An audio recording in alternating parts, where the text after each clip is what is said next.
Because We are now recording to the cloud. Hey, Peter, have you Okay. got a shot yet? Peter- Because I got mine yesterday. Sorry, what? Peter, thank you for that last recording. Oh, It- sure. I mean, Yes. really good. I didn't know what to expect, but that's the first time I've looked at a recording of a meeting, but my goodness, it was very enlightening. I really profited from listening to the whole thing. It was really oh, quite that's good to hear. But all the good stuff was after we turned off the camera and Yeah. got out the drinks. And I know.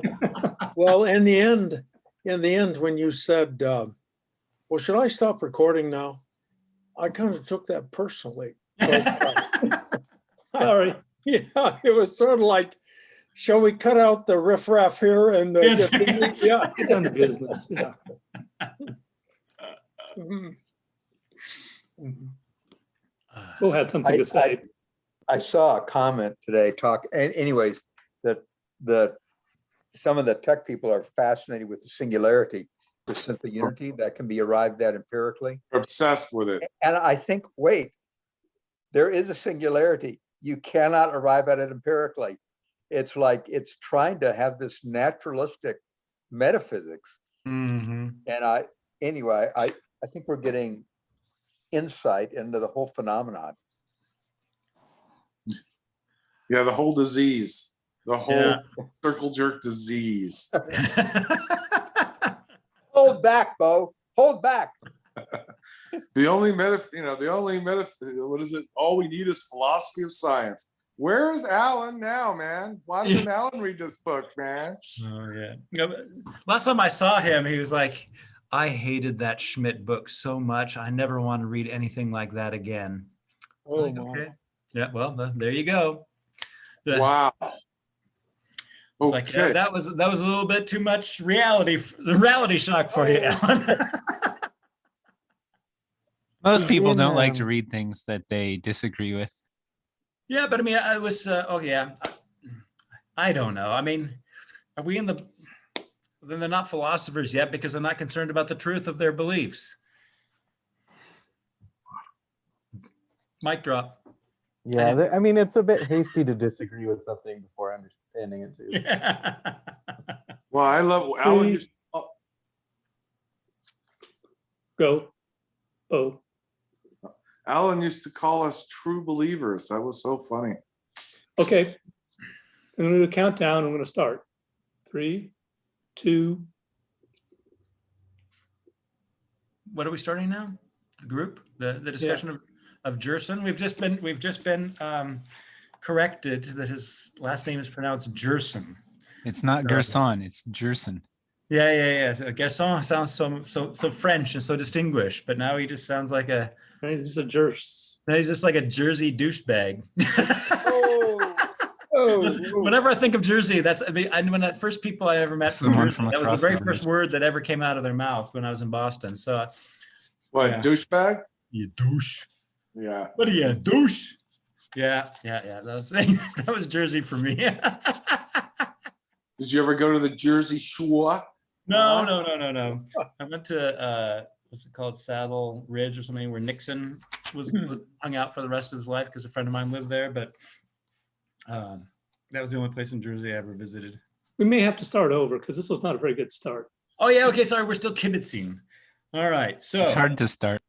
Hey, Michael, you have your son's name as your identifier, Henry. yeah, and he's borrowing this computer now for his online courses, and so I have to wrest it from his fingers whenever I want to use it because my other computer doesn't have a microphone. Oh, but no, yeah, it doesn't have mic or camera. So, okay, naturalism. So last time we talked a little bit about the 5 pillars of Platonism, and so we need to look a little bit at chapter 2 about what he has to say about naturalism, just so we're all more or less on the same page.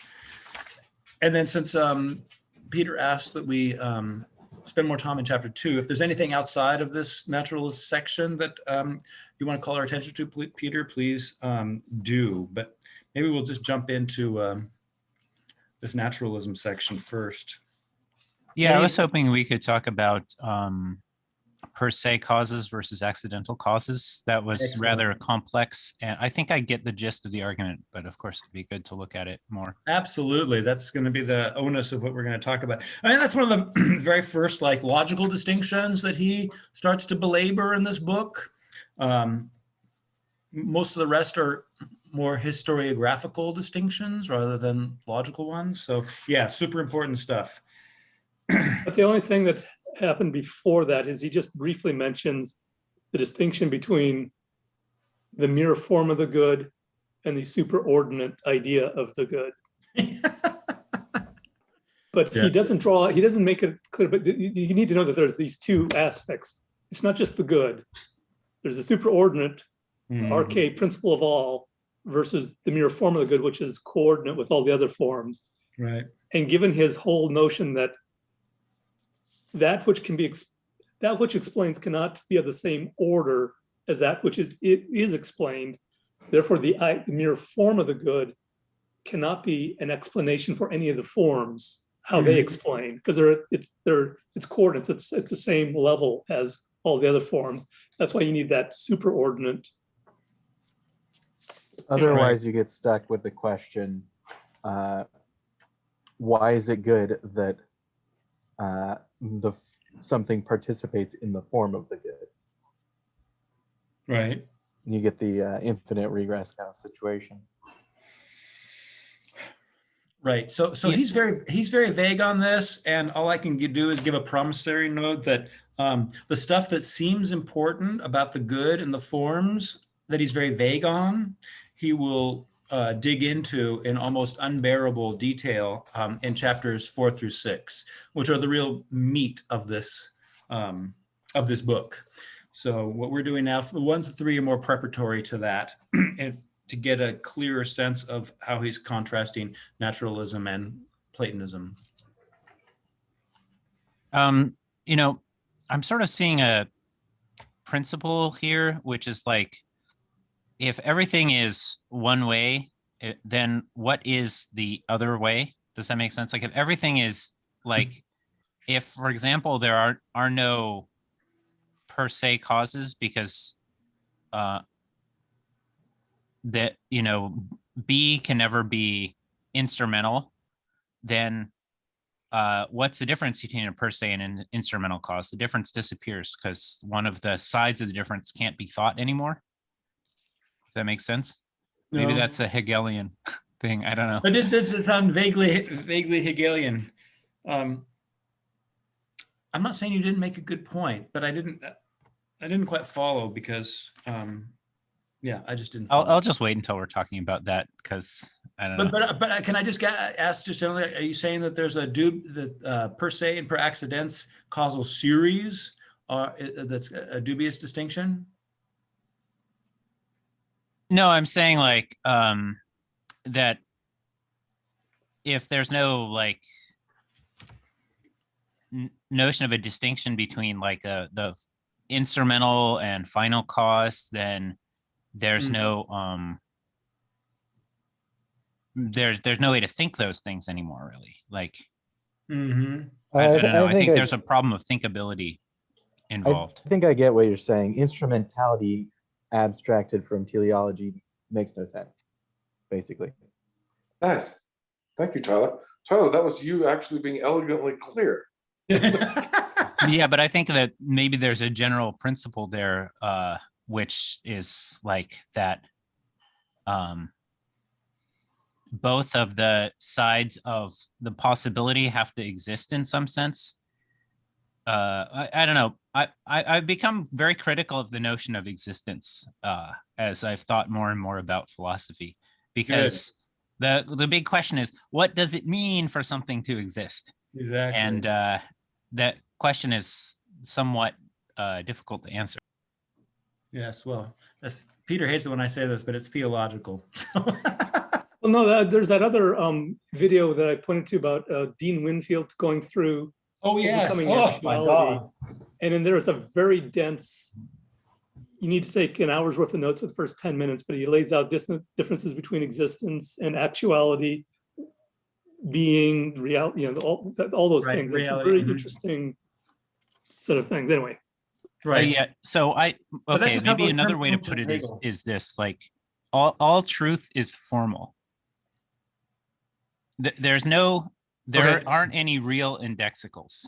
Like if I say that, that is like referencing, it's a substitute for some definite thing that I could describe in an alternative way. Like if I say this or that, you have to know something about me in order to know what I'm talking about. Like maybe I'm pointing at something, or I'm looking at something, or I'm thinking about something, or I was previously talking about something, right? So but this and that are like caught up in our basic notion of what exists. Yeah. And so if I'm going to make a true statement, it has to be a formal statement. It can't be a statement that this or that thing exists. Okay, so that's that. When you say formal statement, you're basically appealing to the forms in the way that Gerson is talking Yeah, about. and this what I'm saying, I think, is maybe a reinterpretation of what Aristotle said in the categories, that you have to, in order to affirm something, you have to say, I forget the language Aristotle uses, but you can't just say cow. You have to say Right. cow is an animal, right? You can't, that's what I mean. Yeah. Anyway, sorry. No, excellent. I mean, that in a roundabout way, that gets us to where we're going. Yeah, let's talk more about that when the text gives us an opportunity to. So I don't actually have any passages that I just wanted to read out loud. If some of you do have passages that you think would be helpful to read out loud in this naturalism section, then please recommend them.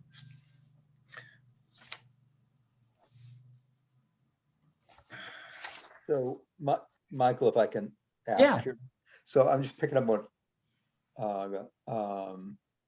Garth said. So this notion of an order of being.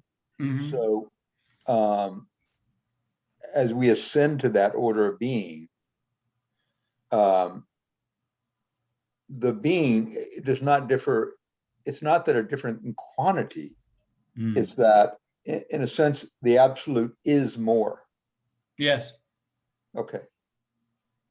It's Yeah. very Dante-esque. Well, Dante is Which very is straight Aquinas, Greek, but Greek Christian. Yes. Okay. It's very Aristotelian. It's very Neoplatonist. So, that is very interesting parallel, and that's one of the things that really has been lost to us moderns, is the notion of internal hierarchy of being, such that some things are more than others. Yes. We are so our like Garth was kind of getting at, with the use of indexicals with this here now or I, we seem to be hitting rock bottom in terms of what really is, and they're all just kind of there in the exact same way. They're there for our perception, and so being is always univocal. It just means whatever anybody can possibly perceive, and so being becomes one-dimensional or univocal or one-dimensional. In that sense, there is no intensive ladder of various intensive unities, that some of which are more than others. But that's the Platonic thought that Gerson's ultimately going to at least point to, if not develop. Yeah. And just I'm just going to add one more thing. Everything has to do with unity, right? Things are more to the extent that they are more one, and to the extent to which things are more one, they are more good, right? And so we have that unity and good, one, and being all tied up, explicating each other. Sorry, Garth, go ahead. Yeah, on that univocal idea of being, there's a real problem that, so I read a paper called, well, actually it was a response to somebody else's paper, but I didn't read the other paper because it was the guy's philosophy is too weird, and I didn't want to bother figuring it out. But it's about the idea of truth and fiction. Mm, And if we really want to say that truth is simply what is, that the material universe or whatever, you have atoms, and that's what is there, that's the truth, then how do you talk about like a fictional work in a coherent way? Because you have to assert that there are like events and characters and things that happen in this fictional world. mm-hmm. So like maybe I even mentioned this before, but the guy's example was that in the Sherlock Holmes story, one of the Sherlock Holmes stories, Sherlock Holmes solves a crime by showing that a snake crawled up a rope. But the species of snake in actuality in the real world that crawled up the rope can't crawl up ropes. It doesn't have the right kind of muscles or something. I don't know why. But then the question is like, how do we interpret the status of this claim in this fictional work? And anyway, there's all these Right. huge, I think, and unsolvable problems that come up when you just identify truth merely with what exists. I think you have to differentiate those two somehow. Right. So, that Newton paper, that just reminds me that it makes the point that Kant somewhere says every judgment is in some respect true. And so all judgments are in some respects true. And what I want to say about about relationship between truth and fiction is fiction is a genre that includes many truths. And so there are many truths that are in the genre of fiction that are also outside the genre of fiction. And so fiction isn't the opposite of truth, because it's permeated by logical relations, the same logical relations that obtain outside of fiction. So I think it's not the proper contrast to think of truth and fiction as mutually exclusive.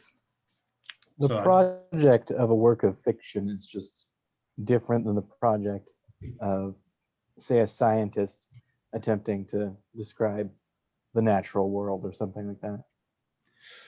Right, but there's still incredibly many true judgments in any work of fiction. Right. Yeah, I'm agreeing with that. I'm just pointing out that there's the distinction is really drawn at the level of what kind of project it is. I guess so calling it a fiction is not quite right, because the project of a work of fiction is not simply to be fiction. Right. All right. So let's get back to naturalism, just because all of these conversations we're having now that are very interesting are kind of downstream from where we are right now. So looks like we already got something highlighted here, which is page 46, which is kind of way down the road here in the third chapter. Is there anything anybody want to talk about? 33. Page 33. Sorry, I saw on the very top it said 46 of 314. Yeah, okay. 33, thank you. I'm really glad you highlighted this, Peter. This was a very difficult paragraph. I mean, I followed all the way to the last two sentences. All right. Well, you probably only read the sensible aspect. All right. Just a sec. Do we want to talk at all about, and look, from page 22 to 28 or whatever, he talks about what is naturalism. Does anybody have any things they want to talk about in that section before we skip it? I don't remember page numbers, man. Yeah, I know. So this is kind of the difficulty is on the one hand, we want to rehearse the whole book. On the other hand, we really want to just dig into the really difficult sections. And we haven't established a priority here. You just sort of explain that, naturalism picks and chooses things to argue against them out of the five antis, and and so he does like the one guy Rosenberg, because at least he's honest and owns up and steely-eyed about how dim and the prospects are for things if you're a true naturalist. Right. I mean, I think bottom of page 26, no, I want to go back to the paragraph Peter is highlighting here. Yeah. That last sentence is very good. At the bottom of 26.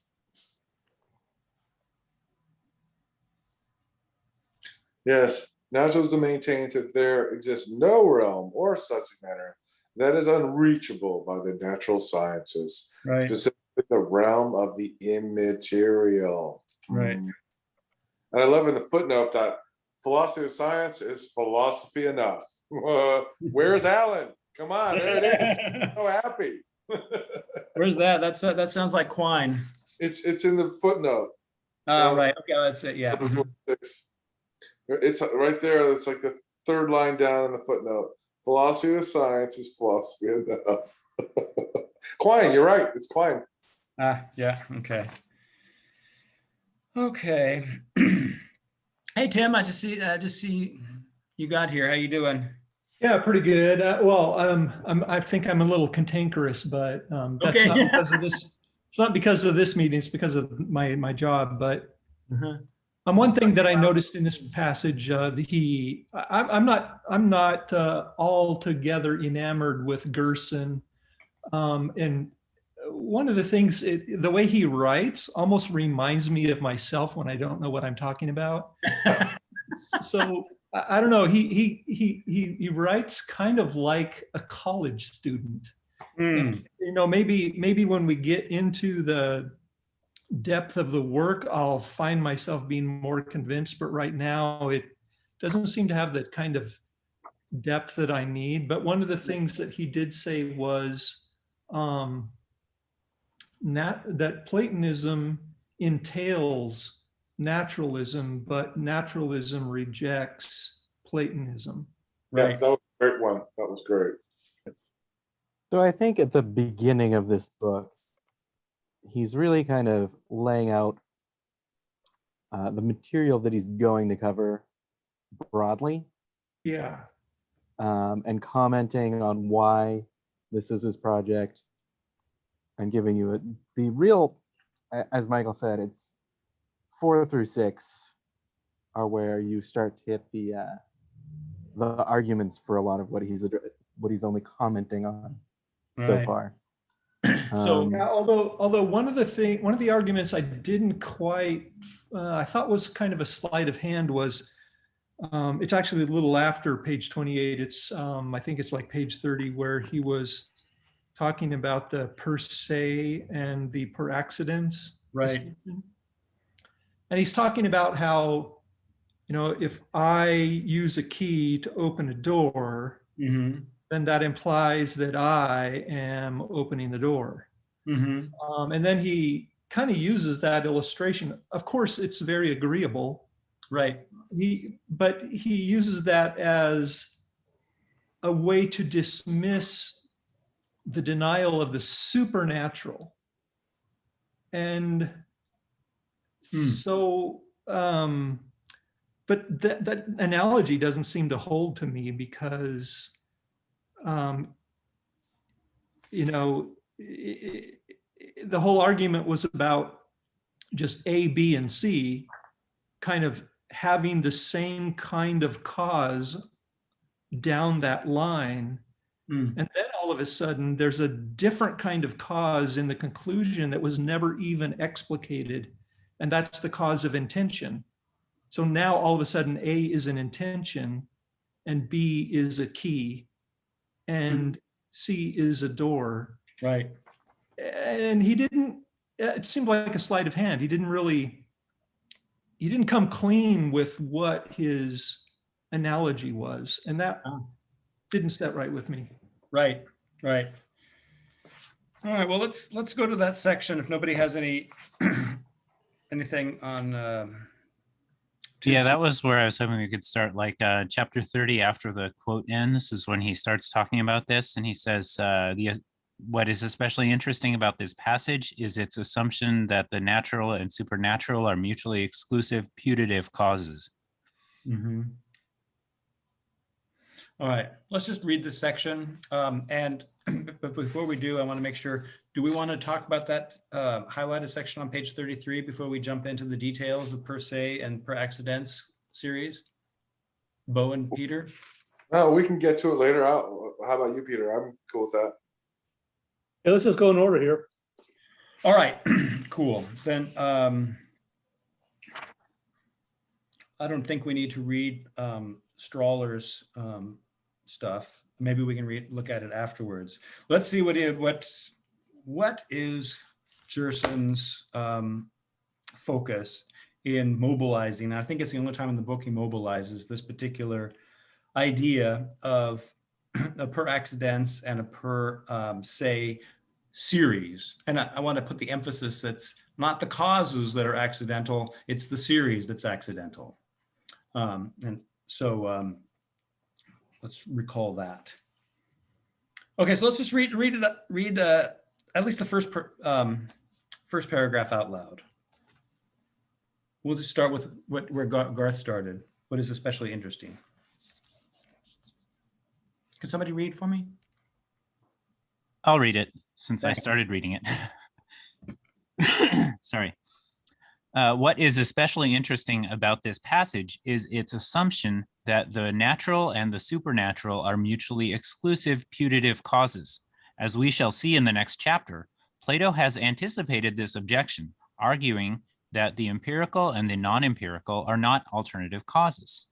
Rather, insofar as the latter can be shown to be necessary to explain certain phenomena, the former do not disappear.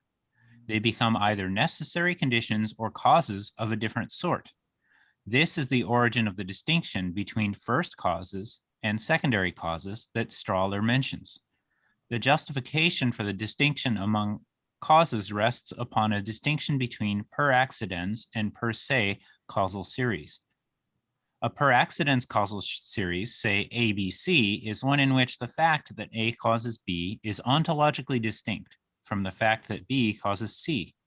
Ontological distinctness allows the possibility that A might not even exist after it causes B, such that it can have no role in the causing of C by B. In contrast, in a per se causal series, A causes C with the instrumentality of B. It could not cause C without B, but B is not the cause of C in the sense that A is. It could not be a part of the causal explanation for C if A did not exist. The causing of B by A and C by B are also per se causes, but it would be misleading to call these per se causal series unless one were to deny instrumental causality altogether. For if A is the per se cause of B and B is the per se cause of C, then if, as above, B can cause C when A no longer exists, there is no instrumentality. The denial of instrumental causality can only be bought at an exceedingly high price. To deny instrumental causality is in effect to decompose such cases into per accidens series, the result of which is a radical inability even to describe the use of a means to an end. If I walk for the sake of health, then to decompose this event into two per se causes, me causing the walking and the walking causing the health, is to leave unexplained in principle the manifest purpose of the walking. We are thus unable to distinguish walking for health and walking for any other purpose or for no purpose at all. Can you read the footnote 43, just because I think it's clarifying? It is helpful in avoiding confusion to distinguish instrumental causes from necessary conditions by limiting the use of instrumental cause to actions. All instrumental causes may be necessary conditions, but not all necessary conditions are instrumental causes, since they are not constituents of actions. Okay, cool. Thanks. I just wanted that read because when we're talking about instrumental causality, we're talking about actions and not things that just happen or that happen accidentally. So an action has a telos. There's a purpose to an action. It's not just a. That was way back in the day when you're trying to using Rudel's example of a brick falls off, the tile falls off the roof and kills somebody, or I push. Right. One's an action and one's not. Right. So what he's not claiming is that all causal series are really should be thought of as instrumental, but only at least the ones that are actions. and that actions can't be understood through the per accidents causal series.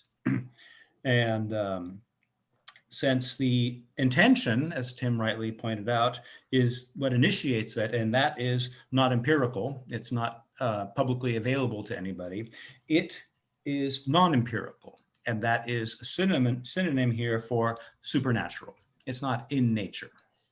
Well, I mean, okay, so then that implies that first cause must be intentional.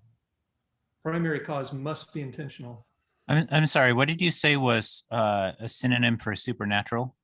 Non-empirical. Okay, thanks. So that implies that the first cause is what? Primary cause must be intentional, must be teleological, must have purpose. Yeah, that's interesting. I'm not sure how where Gerson's going to go with that, because I don't think that the idea of the good is a self, and if that's ultimately explanatory, then it's not going to have mental states or divine intentions or anything like that. So I'm going to leave that question open. So non-empirical and supernatural, in Gerson's mind anyway, are synonymous. And I'm not sure if I agree with that. Okay, well, Well, if naturalism is basically physicalist theories, then right, anything that's not physical would be supernatural, right? right.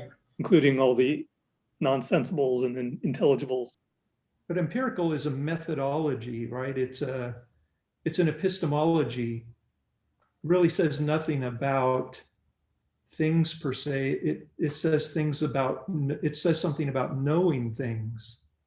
There are different accounts of the empirical, right? The Platonist can account for the empirical in a different way than the naturalist does. So But the point is not about empirical, it's about the naturalism.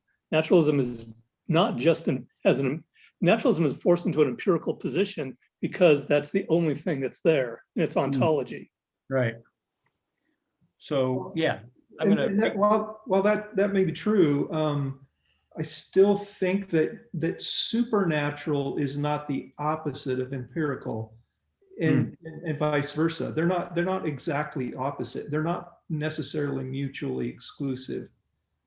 So I don't know. It's well, Platonism, right? Platonism includes an account of the supernatural or the natural by the supernatural. The naturalist is limited to the empirical. So that in Platonism, right, you get the empirical is explained by something non-empirical. In naturalism, the empirical doesn't, per its commitments, if they're recognized, cannot account for the empirical with anything other than the empirical, and that becomes a problem for it. But I don't know if the pre-Platonics or pre-Socratics were empiricists. Were they? They were really idealists starting with matter. I mean, they thought they started with matter, but well, empiricists do the same thing, I guess. But we're going to learn that there are different. They didn't have a defined doctrine of empiricism. So there's a difference between having the doctrine and giving an account that commits oneself to a rejection of the principles of Platonism. Yeah, but if they were like reductionists down to just matter, like everything starts from a single, like multiple, like it's that, what do you call it? The thing where everything boils down to a bunch of distinct atoms. Atomism. Atomism, but it's one of his labels. Nominalism? Nominalism, yes. If they were nominalists, that is not necessarily empiricist. Nominalist and empiricism is not the same thing. And empiricism and naturalism aren't precisely the same, because but I don't think that's correct. Empiricism is one form of naturalism. It's not every form. But you can be an atomist, sorry, my brain. What was the Nominalist, a nominalist. nominalist? You can be a nominalist without being an empiricist. Yes, I think that's partly true, but it's going to commit you to being limited to the empirical, which is not the same as being an empiricist, but it does rob you of the access as a something that contributes to explanation of the intelligible that Plato is going to talk about. Well, I'm not going to belabor it. I don't know that I Yeah, necessarily. agree the with problem that. is that empirical isn't one of the technical terms of this book by which he defines naturalists or Platonists. And so I'm happy to let your point stand. What I would want to say is that what is nature? Nature is what in principle can be perceived and nothing else. And so empiricism goes into the definition of nature in naturalism. So you can say that empiricism is a corollary of the kind of thing that naturalism thinks is ultimate. And so naturalism and empiricism do kind of go hand in glove. But it is true that not all naturalisms want to be empiricisms. And Gerson is going to criticize them and say, well, you're adopting one plank of Platonism by rejecting empiricism. But the problem is once you adopt one plank, you've actually adopted them all if you think it through. And that you're a hybrid naturalist, which is just an unstable syncretic position. It's cognitively unstable. So here I think it's enough to just say whatever nature is, it does not contain anything which is in principle not observable. And so the empiricist criterion goes into the to the definition of nature, and I think that is in accord with the spirit of naturalism. So okay, and that's fine. And then the next question I would wonder is he says that he says that naturalism or the natural world is entailed within Platonism, but then one must wonder whether that's coherent. yeah, When pressed, could that be coherent? right. Yeah, so let's keep that question in the background and see what he has to say about this per accidents causal series.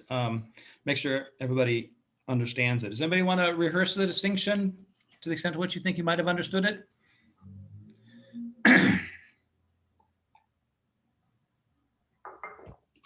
Let me see here. So I understand, so I think per accidents and per se causal series is Thomistic, comes from Aquinas. So the standard, and Tim, your biblical knowledge is going to help me here because I don't know the names of the sons of Abraham.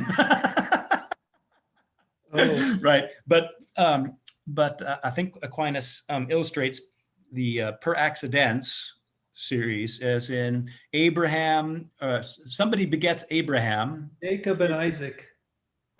Jacob and they're Abraham's son. Okay, so Abraham begets Isaac, say, and then Isaac begets somebody. Well, Isaac begets like Ham, Shem. No, Okay, good. that was. I'm a little fuzzy. It's been 20 years since I cracked the Bible open. Then we're just going to make it up. So Abraham is the cause of Isaac, right? And then before Isaac can beget a son or daughter, Abraham dies. But that does not impede Isaac's ability to beget a child, right? And so we have, so Isaac's ability to beget doesn't rely on Abraham still being around. That's what he's getting at with this ontological distinctness. Mm-hmm. Right? And yeah, there's nothing wrong with that logic. I mean, definitely. Right. So that's just the example. He's trying to show that there's this there's an interconnectedness of causes in a per se series that's not available in the per accidents series. And so if we think of the begetting example as what it means to be ontologically distinct, A doesn't have to be around for B to be able to cause C. But that's in the per accident series, right? That's right. That's right. Yeah. Exactly.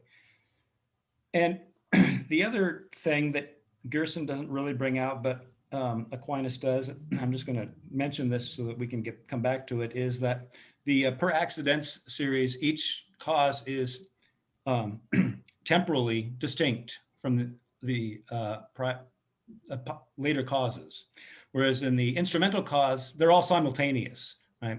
And the per se causal series is the example of my hand, because of my intention, pushes a staff, and that staff moves a stone, and the stone moves a leaf. Now, the leaf doesn't move unless the stone does, and the stone doesn't move unless the staff does, and the staff doesn't move unless my hand does, and the hand doesn't move unless my intention doesn't initiate this series. And the point is that each one of these causes is temporally simultaneous to all the others, and that gives them a belonging togetherness or an inner unity that is then different from this per accidents. So we see that they're all, so to speak, one cause, even though we can break them down into different parts of that one cause. Yeah, my only quibble though there is that that's true even if you don't even include intention in the discussion, that A, B, and C are the shoulder, the elbow, and the metacarpal. Right. It really, the argument that he made does not support his conclusion necessarily. So right. I just found that a little sophomoric, and trying to pull that on me, I just didn't like it. I felt like it reminds me of the Christian apologists. I feel that they're giving me a sleight of hand. Right. So I guess what's important for me to hear from you is, what do you think he's proving? I think he's proving that the per accidents causal series is incomplete, that it's not satisfactory all by itself to be a count of causality, because it eliminates the possibility of understanding actions. Well, what he really wants to prove with his argument is that that you can't disclude supernatural causes of a very specific sort. Yes. Yeah. So he should have made an argument for that rather than just talk about causes of any type. This per accidents and per se distinction, that doesn't lend itself to what he's trying to prove. It's maybe related, it's a corollary, but it doesn't prove the point. Yeah. What do you think his positive thesis again that he's trying to prove? Well, I think he's just trying to, he's arguing against the naturalist position that there are no supernatural causes. Right. And so his point is that he wants to make is that there can be supernatural causes that are part of the chain of cause of events in the natural world.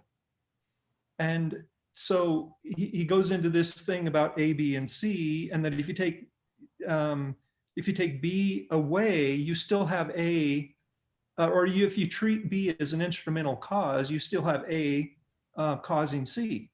Well, that's true, but it's also true when just in the purely physical world. There's no explicit argument here that in order for there to be physical causes, there must be teleological causes. So I don't think that's what he's arguing here. I think he's simply saying that we cannot account for actions that involve purposive, anything goal related, right? That's why he gives the example of walking in hell. He's saying we can't account for that with only the natural, with only the appeal to sensibility or the natural or the empirical, right? Yeah, I think he should have like made that point explicit. I think it's a little, So I think it says if I walk for the sake of health, then to decompose this event into two per se causes, me causing the walking and the walking causing the health, is to leave unexplained in principle the manifest purpose of the walking. So instrumentality cannot be accounted for without appeal to the supernatural, which in this case is not, we're not talking ghosts, we're talking something was the beyond passage the you just empirical. read? The Top of passage. page 31. It's top of page 31. You were Blue reading the highlight. quote, Tyler. What was it? Blue highlight. If I walk for the sake of health, Okay. I'm pointing on the screen as if people can see Okay. that I'm pointing.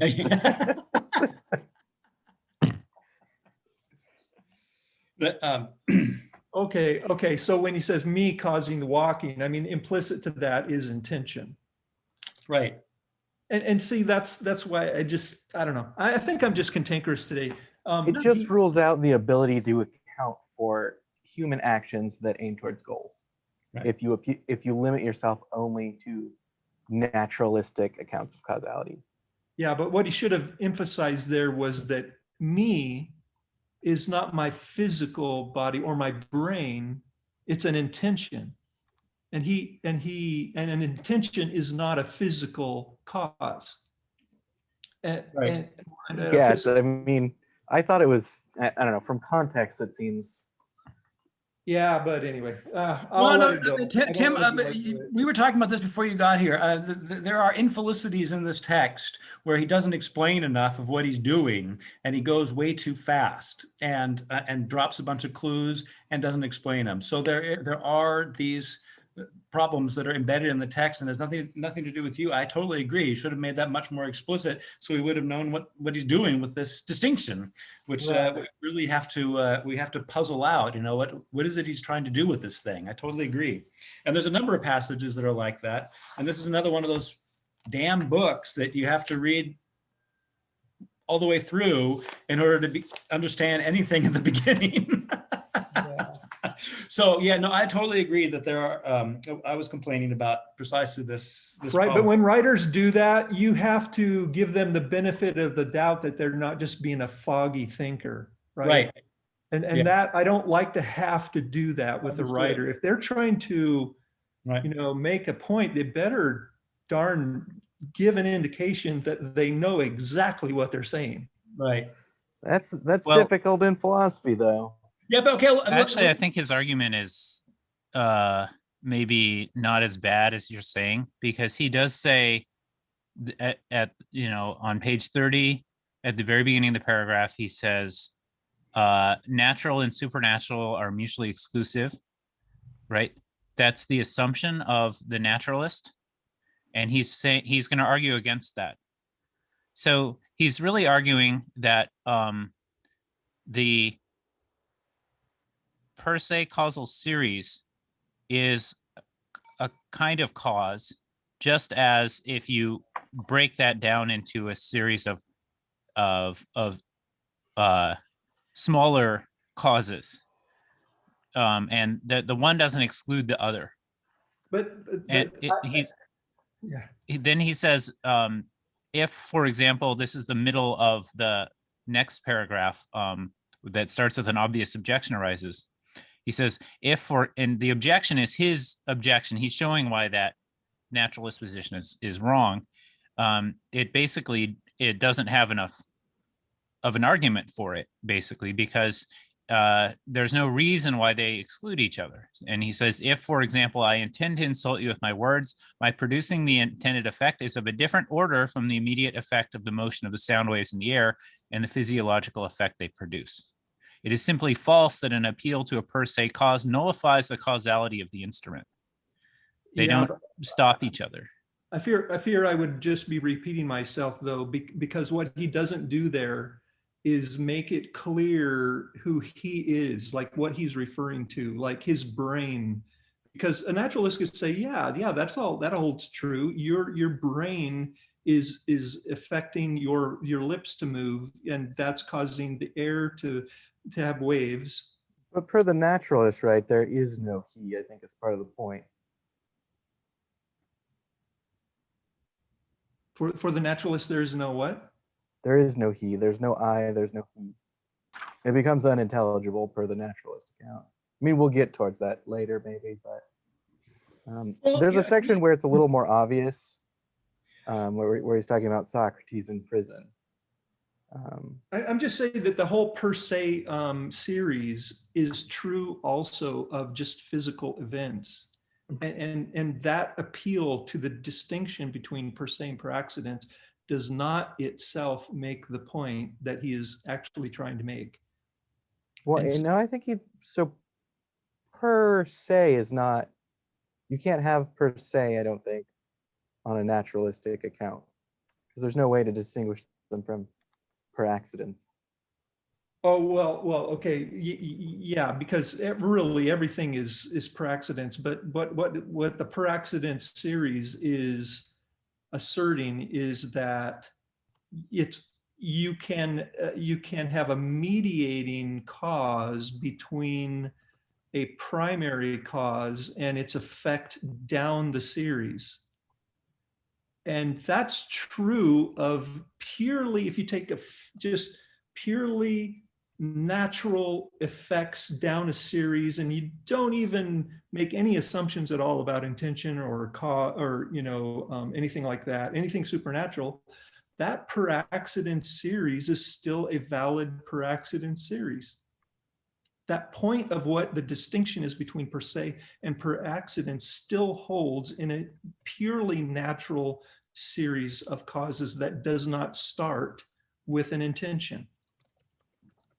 I think one of his that's my points he only point makes is that the problem that the naturalist can't even, if you take away the supernatural, the naturalist doesn't even have a problem to explain in a sense. Yeah. I mean, who is what So just like Tyler said, what naturalist is gonna deny per accidents and say no, it's all per se? I mean, nobody's gonna do that. Right, but that means that they haven't. Well, then they haven't been. Then they have no account other than anything they give as the reason is of the same order as what they're trying to explain, and they haven't made any progress towards actually explaining. That's the problem if you're stuck at that same level. But that's not in this text right here. That problem is not what he's addressing. That's what we're bringing to be, to be generous to him. But he's not actually making that argument. But anyway, I feel like I need to let it go so that we can move on. But I think the argument against evil from one of the philosophy 101 arguments against the existence of God does just that. It basically says everything is part of a per se causal series that God initiated, and so the Holocaust and all the other bad stuff is God's fault, and therefore there can't be a God. I don't think that would be a per se argument. That would be an argument based on the assumption of a per accident series, that God is the ultimate cause of all evil, because you can, it's the intention that starts it out in that case. So, I mean, because a per se argument is that, well, who makes a per se argument? Nobody does, right? Nobody in their right mind would make a per se argument. But no, I mean, everybody does. I mean, all the time. Like, if you want to say that somebody is guilty of a crime, you have to make a per se argument, because otherwise it wasn't him shooting somebody, it was the bullet causing them to bleed to death. And there's no reason why you should blame the person rather than the bullet. So Twinkie defense. Guns No, don't that kill is a per people. se People argument, kill right? people. Yeah, The per Twinkie se defense. argument is that the bullet killed the person shooting the bullet didn't. That's the per se argument. No, that's the per No, I think accident. that Yeah, you've got them mixed up. No, I don't think so. Per se is that that B's cause of C is completely independent of A's cause of B. That's per accidents. That's per No, accident. that's per se. Per accidents. That's not- We're gonna outvote you on this one. We've got You have to we've got distinguish the text. series In from a the per accident- individual cause. Don't tell me we went down this whole rabbit hole because you confused. Oh, the two, yeah, you're right. No, but still you're right, but still my point is still the same. It's still the same. I was just, I had the terms mixed up, but my point is still the same. That's great. I'd like to move on now. Yeah, I'm okay with that.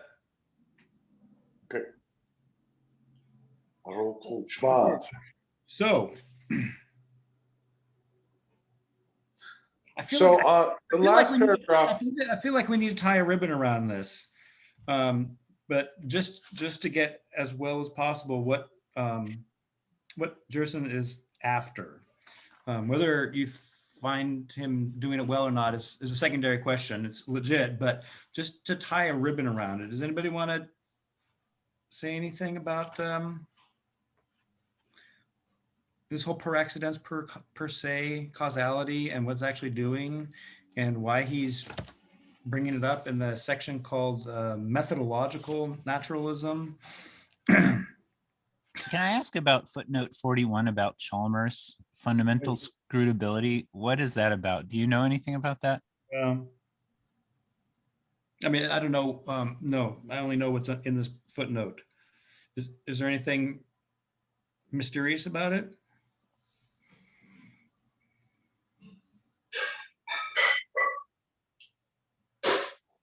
This thing, if Plato would maintain that if S is P is an empirical truth, where P stands for some natural kind, then this entails certain facts about the intelligible world. In Right. particular, it entails that there is a form or intelligible entity in which S participates. That would Does be that Plato. mean that Plato does actually learn things empirically? Well, yeah, definitely. I don't know. I don't. That sounds like a trick question, right? Because he doesn't talk. Does he learn things? Learn the nature of things through the senses? No. Is he alerted to questions through the senses? Yes. So whether you want to call that empirical or not, but whatever's true about what's empirically given isn't anything empirically given. This is the arise versus grounded in distinction in Kant. Yeah, okay. I think I get what you're saying. And you know what's funny about the word sense is it's both an action and the result of the action. All right, so let's just read that last paragraph of the section to tie a ribbon around it before we move on to the idea of rapprochement. I'll just read it on page 32, top of page 32. Per se causes are introduced when the need for introducing instrumental causes arises. If per se and instrumental causes are irreducible to one to the other, and if instrumental causes are one kind of condition, then at least in some circumstances, one type of cause is irreducible to a condition. But then reference to causes as necessary and sufficient conditions is problematic. For the difference between a per se cause and the condition that is the instrumental cause must be retained if per se causality is not to collapse into per accidens causality. Resistance to their conflation is one useful way to understand the opposition between Platonism and naturalism.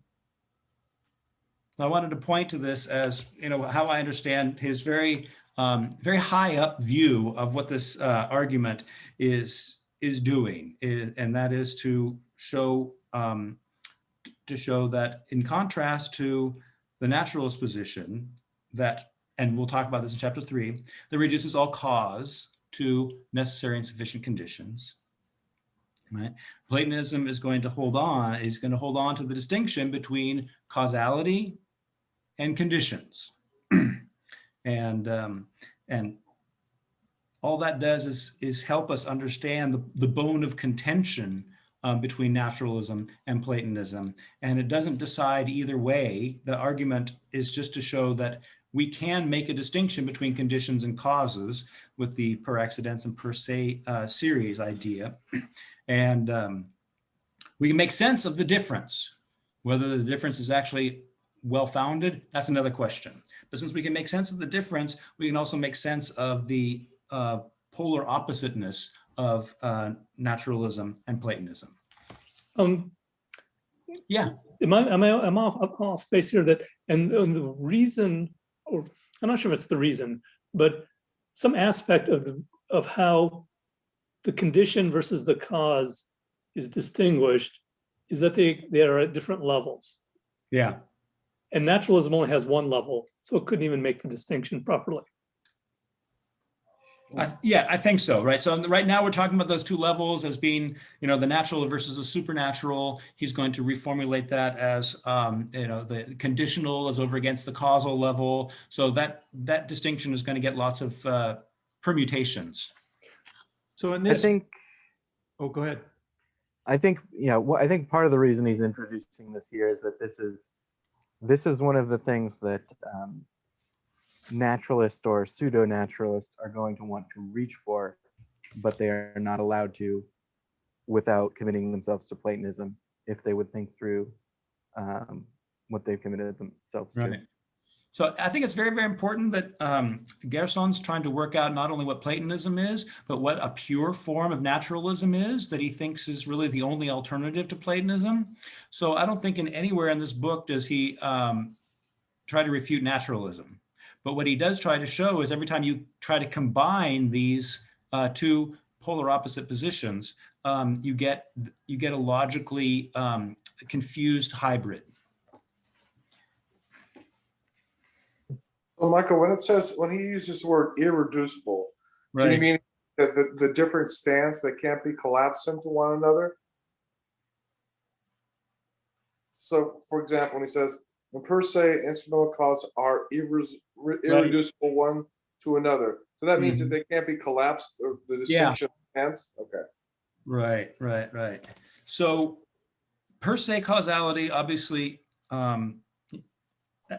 at the beginning, he seemed to equate per se causality, a per se causal series, and instrumental causality. Exactly. Here, he's indicating that there is some distinction, but he doesn't talk about it, and that's one of these infelicities that I'm talking about. That maybe we can make sense of based on the text. Maybe we need to bring in outside material.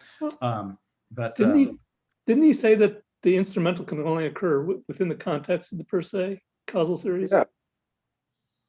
Yeah. Per se is a condition for instrumental cause. What? It's the cause for it. Per se, it was a joke, but per se is a condition for instrumental cause. You can't have instrumental causality without appealing to per se cause, as opposed to per accidens. Right. So yeah. Okay. Good. I mean, I know everybody wants to let this go, but I just want to reread that section that maybe Tyler already read. But in a genuine per se causal, sorry, I'm back on page 31 in the middle of the page. In a genuine per se causal series, A's doing something by means of B is fundamentally different from what B does. Okay, and that's the two orders that Peter's talking about, right? For example, I intend to insult you with words. How do I do that? The instrument is producing the effect. My producing the intended effect is of a different order from the immediate effect of the emotion of the sound waves in the air and the physiological effect that they produce. So I don't produce the sound waves. I have to be there for the sound waves to be produced. So that's a per se connection. But the sound waves are not intended to just do anything, but in actually to insult you with words. So there's this per se connection from A to B, but B has the causality it has because of the intention of the first per se cause, the intention to insult, right? And so A cannot drop out and have B do have the intended effect And that's what makes it dependent on A in a different way than the per accidence series is dependent. So I'm not totally clear on that, but I like Peter's point. I think it's the one that Gerson's just trying to present us in very different manners. Is this two orders of things, and that. Well, in this formulation, and like you said, the infelicity, we don't really know it when he's talking about distinction here, if it's the same distinction that he was making between per accidents and per se. But if we assume that it is, then condition is the per accidents and cause is the per se. I mean, it is the per se, Right. and cause is either reducible to purpose or it is subject to the same argument that there could be one purpose that is the per se cause of another purpose. So I don't know, it's just really wishy-washy to me. Right. So I'm with Bo now. I think we've sucked this one dry, which gives us clearance to go to perhaps that passage on 33. Before that Well, I'm passage, satisfied. I That think is our this- primary I think concern. this is just wetting our whistle for the really much more complicated discussion in chapter 3 of cause and condition. Unfortunately, he will not use this per se terminology anymore, so we can't. So it's hard to use the later part of the text to illuminate anything. But yeah. So one of the first thing I thought was super interesting, one of my first exclamation points in this chapter, although I have a lot of arrows, not too many exclamation points, and that was the top of page 33. And that's the introduction of the idea of empirical knowledge, right? Which for a Platonist is a contradiction in terms. But this just flows off our tongues when we talk about empirical knowledge all the time, as if, it's just one of the species of knowledge, and it's the most important one. Maybe it's the only one we have, right? But what's happening here is that empirical knowledge was not didn't even exist as a term until the 17th century. And part of his point here is, beginning with the 17th century, you start getting these hybrid models between the burgeoning naturalism and the Platonism it was trying to replace on the one hand, but draw from on the other. So I'll just read this a little bit and then we'll get to the thing that Peter highlighted before. A little bit farther down. What for Plato is true belief as opposed to knowledge becomes, with suitable embellishments such as justification or evidential sufficiency, the philosophical goal. But it's not merely the case that Plato bids up cognition to include something more than empirical knowledge. He argues that the true belief, supposed to be the clay out of which knowledge is to be formed, is only possible if one already has non-empirical knowledge of the intelligible world.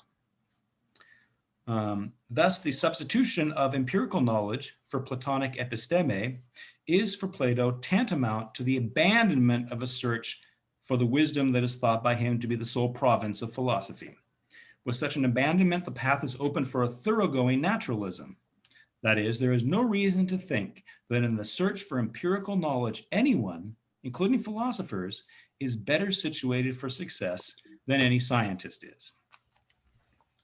So I found that, so what really kind of interested me is it never really struck me before that empirical knowledge is this, is an attempt, is precisely the hybrid attempt to meld two mutually incompatible positions, naturalism and Platonism. So I just thought that was noteworthy.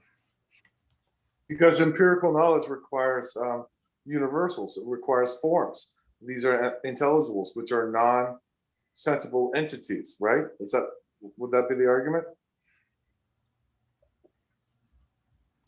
Well, yeah, I think that's one of the points he's making here. Is he's saying, okay, in the 17th century we started talking. We didn't talk about intellection and intellection of the intelligibles as proper knowledge, and that everything else followed from, was derived from those primordial intellectual contents that had all sorts of logical connections. That was, so to speak, Platonic knowledge. And that was episteme. And now empirical knowledge is redefined as episteme. And it looks like we can bid goodbye this whole intelligible world nonsense and just get down to the work of studying what is given to the senses. And to pick up your point, Bo, he says that even that empirical knowledge in the modernity corresponds to what Plato called belief and true belief in his philosophy. And Plato made the point that true belief is not knowledge. It only looks like knowledge. It's accidentally knowledge. But even true belief will need to predicate. It will need to say something, and therefore requires the non-empirical knowledge of the intelligible world. That, So in order to have belief, you need to have knowledge. Knowledge is always prior. Even true belief within an account in the Theaetetus didn't really quite muster up. That's right. I think what's interesting here is that the last sentence where he uses the word better, I think you could even go stronger and say worse.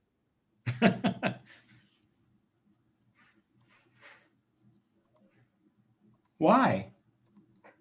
There's no basis for getting anything wrong anymore.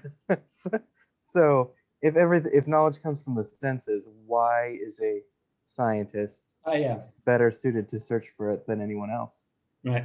So it's one of the topics of this book that's recurring, is that philosophy has its own subject matter, and naturalism consists in the claim that philosophy doesn't have its own subject matter. And the only real subject matter is nature, and natural science gets at nature and philosophers don't. And so really the only job philosophers have to do is think hard about what scientists are saying, because that's their subject matter. Philosophy of science is philosophy enough. And so one of the recurring points in this book to keep track of is this idea that Platonism is the position that philosophy has a subject matter, and it's not the same as what scientists do. If the only subject matter is what scientists inquire into, then really you kind of only need science for knowledge and nobody else. Philosophers can help, but it's not because they're philosophers, but maybe because the philosopher happens to be a good scientist. I think it's unclear that you would need scientists even. That's what I mean by substituting worse there. Let's just hope Alan doesn't hear you through the mist, because he'll have a heart attack. Well, yeah, Tyler's just making the Platonic point that science relies on philosophy, relies on the subject matter of philosophy, namely intelligible relations, intelligible contents, in order to identify anything as anything. If I want to talk about it, I need to identify it, which means I need to understand its sameness and its distinction. Thereby, I'm already deploying the forms that the scientist thinks has nothing to do with science. That's your point, right, Tyler? If you want to address— Yes, that is my point. My point would be that if Plato allows pigs into the good city for the luxury of it all, we should allow the scientists in for like the iPhones and stuff. So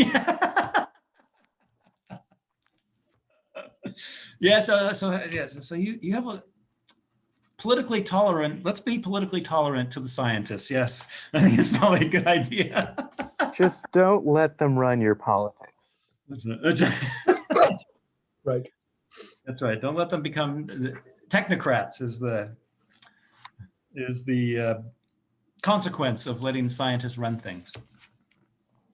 All right, now we're finally at this paragraph that has been flagged since the very beginning of time, it feels like. So Would either Bo or Peter, who have selected it, like to read it? Sure, I'll read it. If knowledge has as its objects sensibles, it is clear that explanations of empirical phenomena cannot in principle take us outside the sensible world. For if the exponentia are intelligibles, that is, non-sensibles, then the knowledge of them would be constitutive of the explanations and hence not empirical. So I get all of that. This last sentence threw me a little bit, and I'd just like someone to explain it to me, all right? Therefore, the arguments against materialism and mechanism, which is that assuming these as principles, one cannot explain empirical phenomena, misfires. Okay, someone help me with that, please. Well, I got everything to that last sentence, and I'm like, okay. Remember, it's a reductio. It starts off with a false assumption. If knowledge has as its objects sensibles. So you got that part? Is that why That's the false, right? inversion of the last? Walk us through. Knowledge, right, that's true, that's false. Thank you, Peter, keep going. It's clear that explanations of empirical phenomena in principle take us, right. If knowledge is of the sensible world, it will never leave the sensible world. Right. If the explanations were the intelligibles, that is nonsensible, then knowledge of them would not be empirical under this assumption, right? Right. Therefore, under this bad assumption, the argument against materialism mechanism would misfire.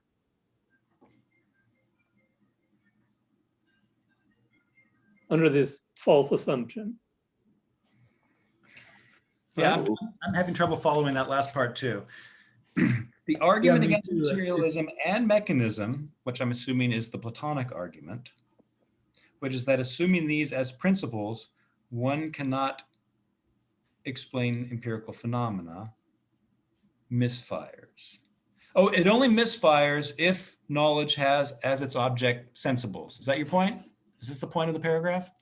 The point of the paragraph is that you can't refute the empiricists by just asserting that knowledge has intelligence as its exponentia, because the empiricist claims not to assert that. Maybe I wasn't very clear. Never mind. No, if anybody wants to chime in, go ahead. Well, I haven't chimed in much because for some reason this evening I'm really, really tired, and I'm just doing well to try to keep up with what's going on. All right. I think Michael made the important point here that this is starting with a counterfactual, right? That was Peter, but yeah. Oh, okay. Peter, yes. Yeah. It was not Bo. Not Bo said that, yes. So he's saying that we need to be careful not to trivialize the empiricist position here, I think. So you can't, the argument against materialism and mechanism, which is that assuming these as principles, one cannot explain empirical phenomena.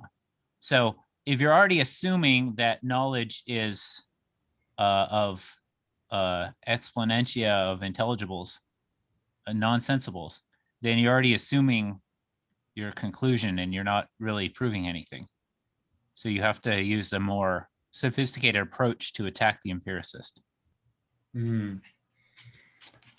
Okay. And I also really like the purple quote at the bottom. It almost seems like that argument is that you have to play the empiricist's game to defeat him, because he's not going to accept that you need non-material things to explain material things. So I wonder how he does that.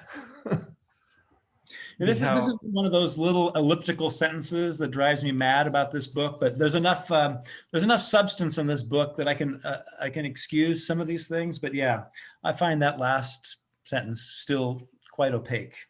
Okay. All right. Well, I can give up on it. We can move on. I loved everything before that sentence. I'm like, yeah, got it. Awesome. I The mean, next, the basically next paragraph. But before we get to the next paragraph, let's go to the footnote 46. It's purple Cool. underlined on the screen. Yeah.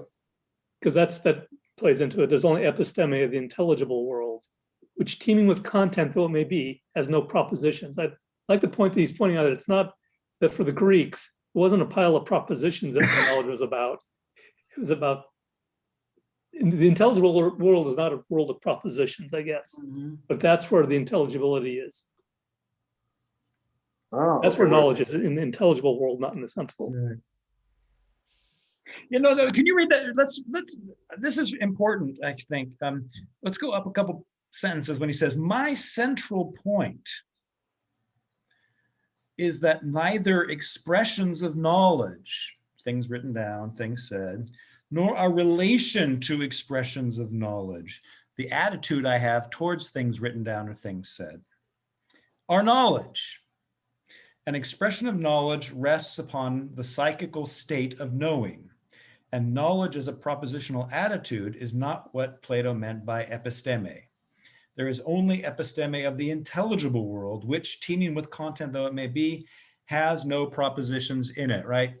And so what he's saying is that, I mean, and this is kind of a point against analytic philosophy, it's a little bit provincial, but that intelligible content doesn't have a sentential structure, right? We predicate to know, right, the unities of things, but to predicate, we have to acknowledge a difference and then say this difference ultimately is a kind of sameness. And so he's saying, that propositions are always expressions of knowledge, and they're not actually what you know when you know. That's how I understood this. Wow. And is that a footnote to the paragraph we were just debating? It doesn't look like it. I don't see it. No, it's from the prior paragraph. Okay.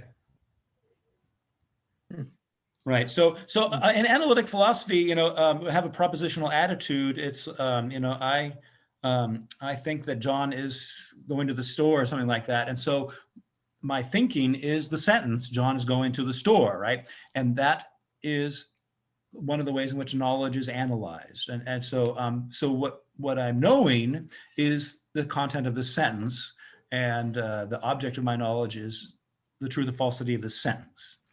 Right, and that sentence is the proposition. And some philosophers, Russell, for instance, famously thought that the logical world, the intelligible world, was a bunch of interlocked propositions, like ideal sentences. And and so this whole idea that ontology is fundamentally about propositional structure was very big in analytic philosophy from Russell on into the 70s and 80s. So that's why I say it's a little bit of a parochial point, but it's interesting because propositions are just are a term of art that we're swamped with these days. That's a very good point, and I'm glad you made it because it gives me a lot to think about. Oh, well, thank Peter for noticing it in this very important footnote. There's another, Peter? Drives me crazy. So many important points are relegated to the footnotes. So it's not the perfect book, but there's a lot of good stuff in it.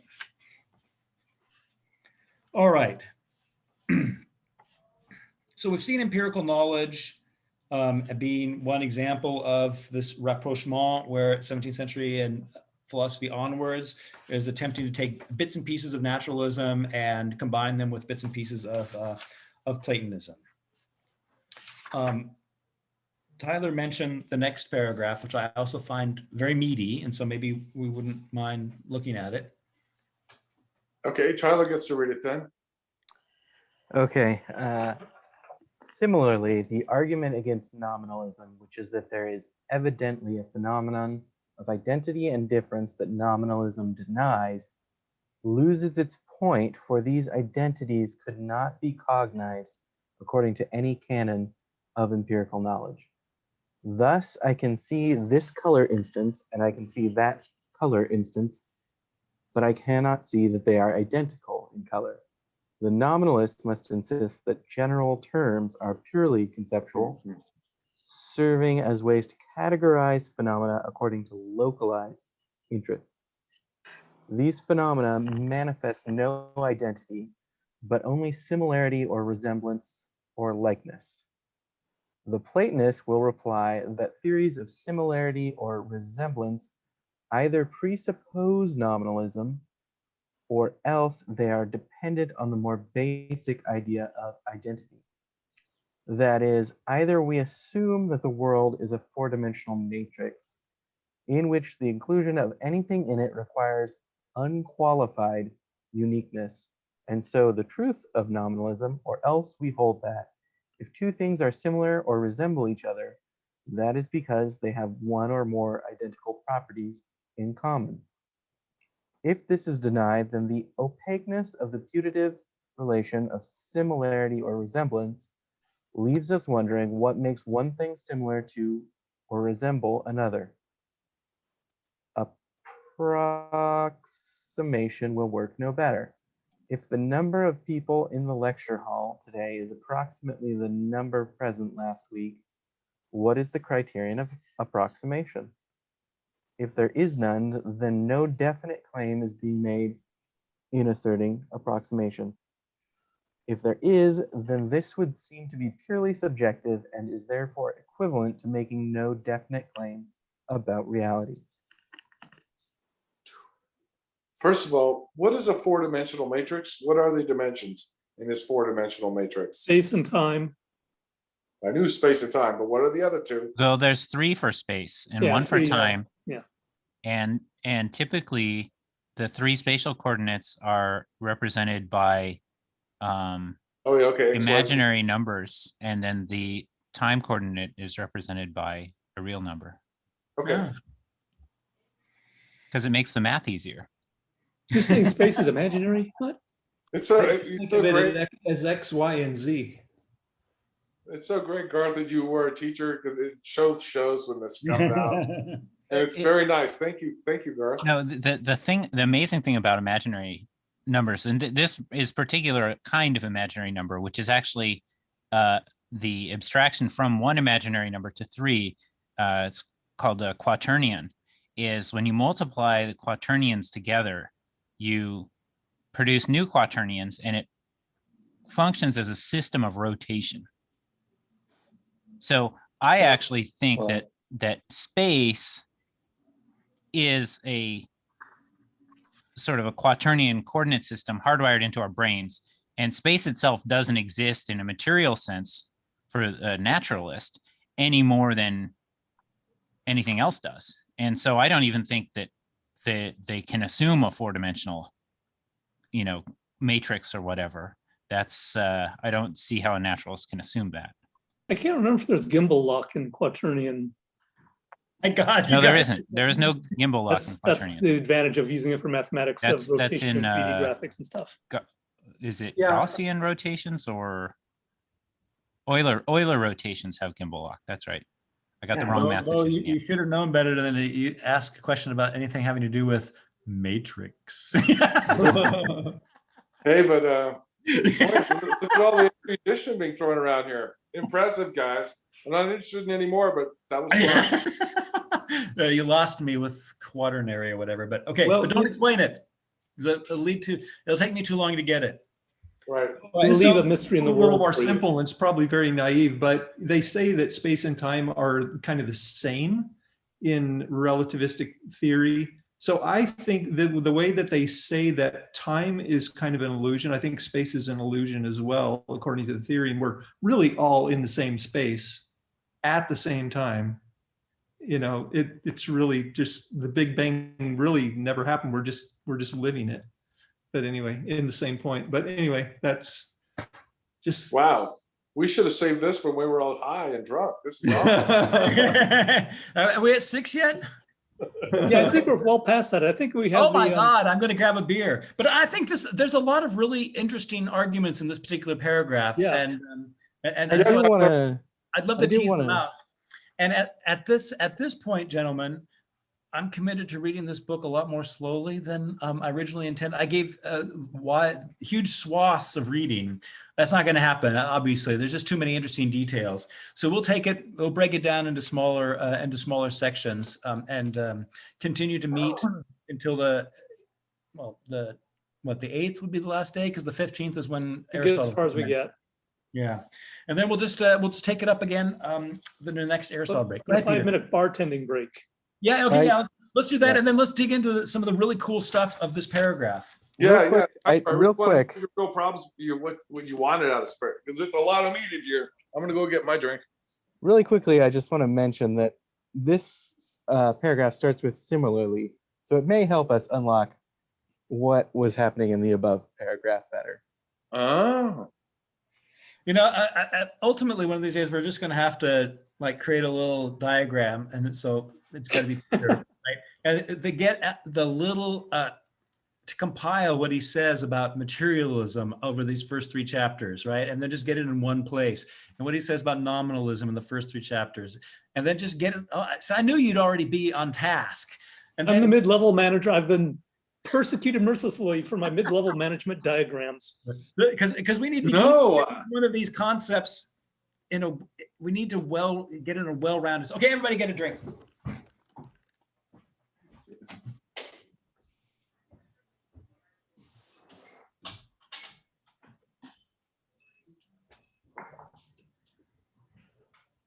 Very deep quote there, Peter. Mercilessly, mid-level management diagrams.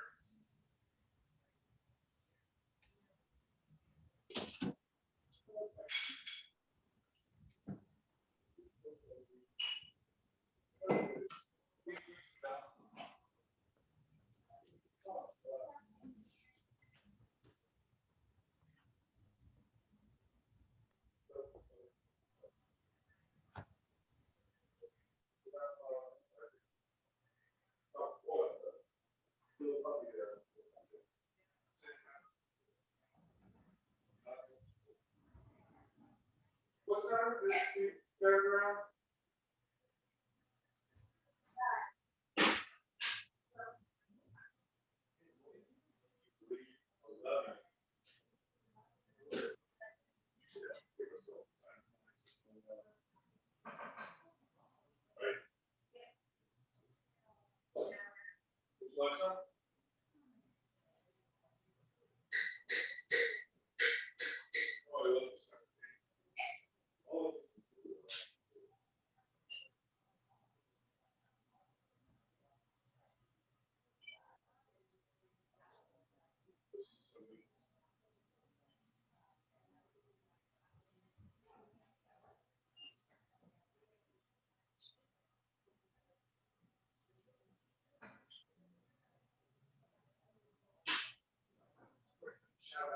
It's not as good as second day. It's still good. But it's awesome the first day. What? What? You okay?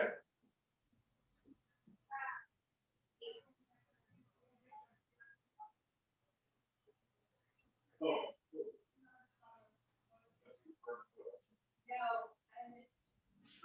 Okay. Scaring me.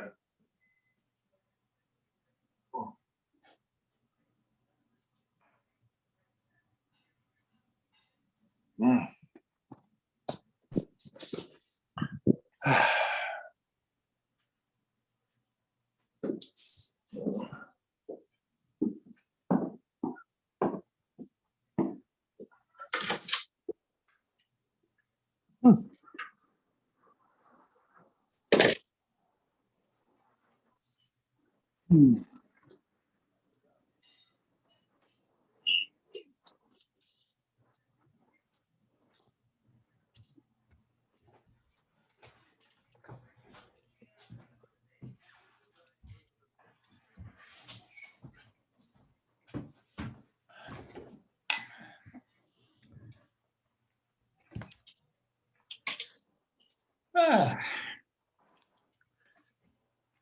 I love April because the Waldo's beer from Lagunitas comes out. It's only available on around the first week of April, Oh, my God. Yeah. and it's their special. It's one of their special brews. It's a triple IPA. It's 12%. It's very potent. Mine's a little Ooh. more potent. It's good. It's good for a diet because you can really only take More one. potent, and a real drink because it has an umbrella. Is that a martini? I like your style. Yeah. So, Michael, Platonism is a kind of inverted world from the perspective of naturalism. Yeah. Yeah. Okay. So, but then the world gets re-inverted between the forms and the idea of the goods. Yeah. Oh, that's what this diagram was about. I couldn't understand the difference between one comment, and I forgot which page it was. He's talking about necessary conditions and instrumental causes versus the primary or true cause is similar to Aristotle's thing about material and formal cause. Yeah. Oh my God. Yeah, that's. But I just had to diagram the sentence anyway. We'll get there. That's in chapter 3, so it'll be a couple Slowly weeks. than I thought. I'm sorry. I really labored over the latter parts of chapter 3 the last couple of days, thinking we were going to get there. So I'm a little vague on chapter 2. I wasn't sure we were going to get out of chapter 2 yet, but I think Your instincts are far better than mine. All right. So So the purpose of chapter 2 is to sharpen and gain our acceptance of the either or contrast between these two. I think so. I think so. You're just setting up the dialectic, the differences between Platonism and naturalism, and then the fact that there is no rapprochement. One of them must die. Right.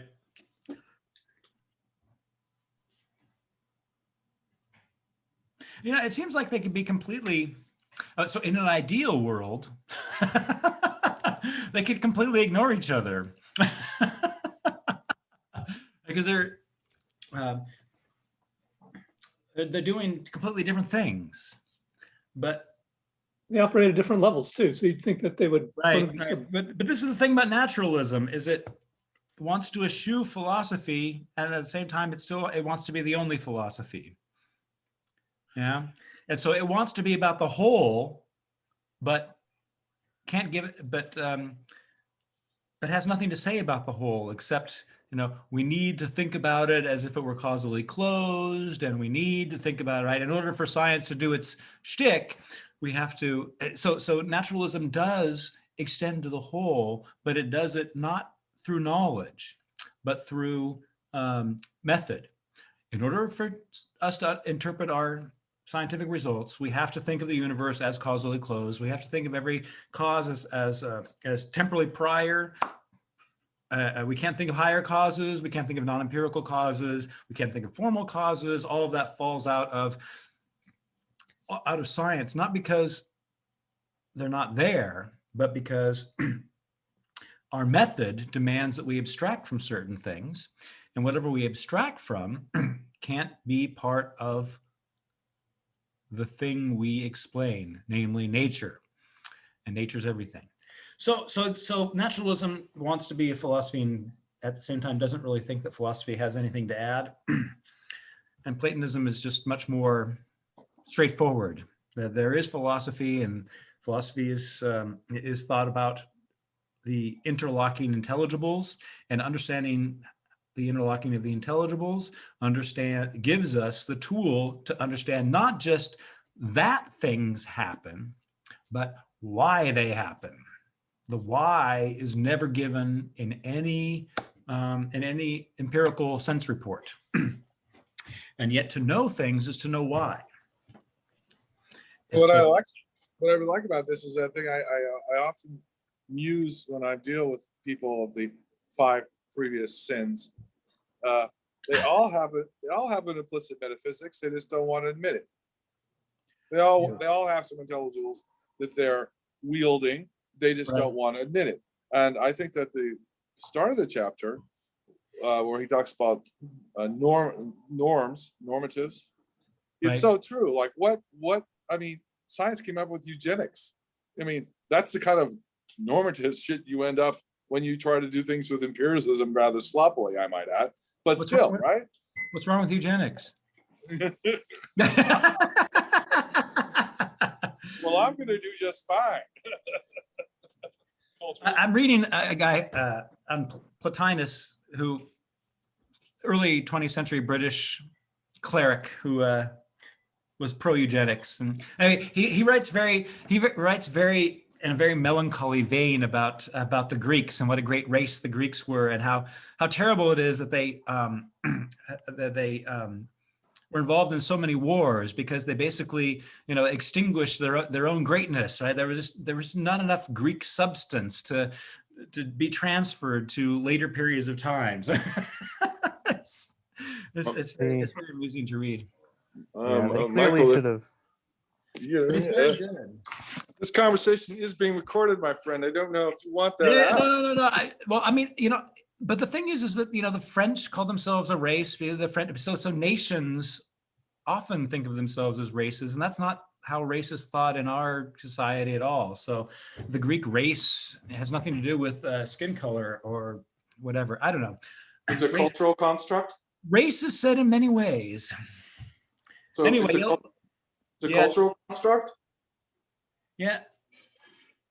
I mean, obviously, it's but it's like, look, sorry, Gerson talks about the term barbarian. Did you read that? Right, No, I can't wait, because that's what the Greeks. No, told but his point is that Plato knows that not everything that has a name is a natural kind, right? And so some things that have names don't have any essence, and so their being is in the way in which the term is used in a society. Subjective unities. And so barbarian is one, right? But the good or the real, all these other things that we're interested in, genus, species, they're not like barbarian. So I want to say race is like barbarian. It's no essence. And so the extent to which it has any meaning is the extent to which a society or a time or a person gives it meaning. And that makes it very negotiable and very, very fungible and very flexible. You can use it for all sorts of means to attain or lose power. All right, well, let's let Tyler rip up this paragraph, Ty. You're the one that read this paragraph. There's a lot in it. Oh, I think I figured out the paragraph before this. Oh, please. And he's so the argument against materialism and mechanism. The argument he's talking about is the argument a rapprochement approach has to make, Right. because it cannot have the whole Platonism. And so, and when he says assuming these as principles, he's assuming intelligibles. Yeah. Right.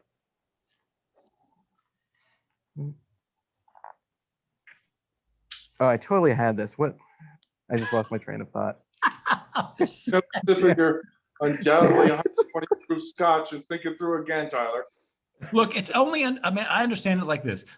On the assumption that knowledge has only sensible objects, then the argument against materialism and mechanism, which commits us to intelligibles.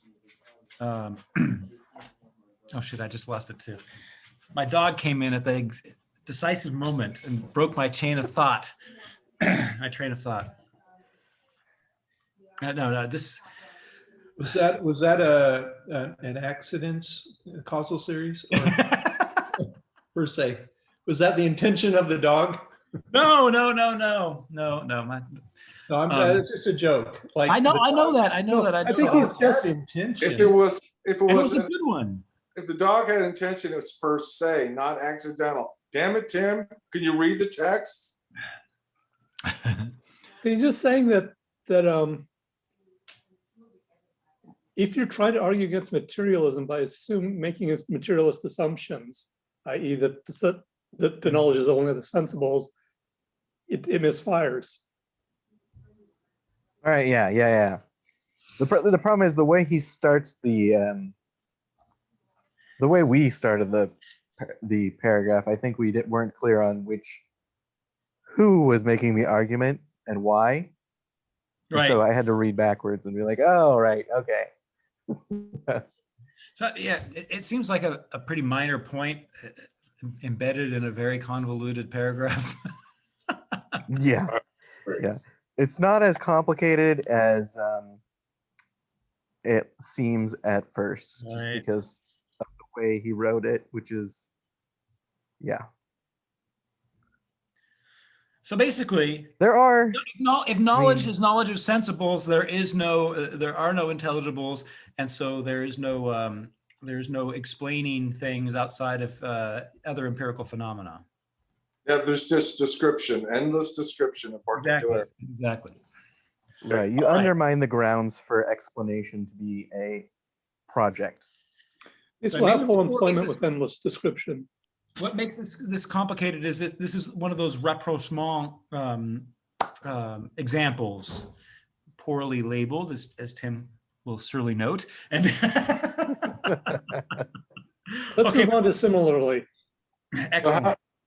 Yes. So I get it. He's insisting that if you take a naturalist approach, you're trapped in that approach. You cannot get out of it by appealing to anything that is not a physical object. Excellent point. And the same with Platonism. You're trapped in the cave looking at the shadows, And Platon, yeah, exactly. The naturalist is trapped in the cave, and the Platonist is trapped outside of it. But But I'm looking Yeah, at a you can't shadow go of a back in and divided he'll get- line. all right, sorry.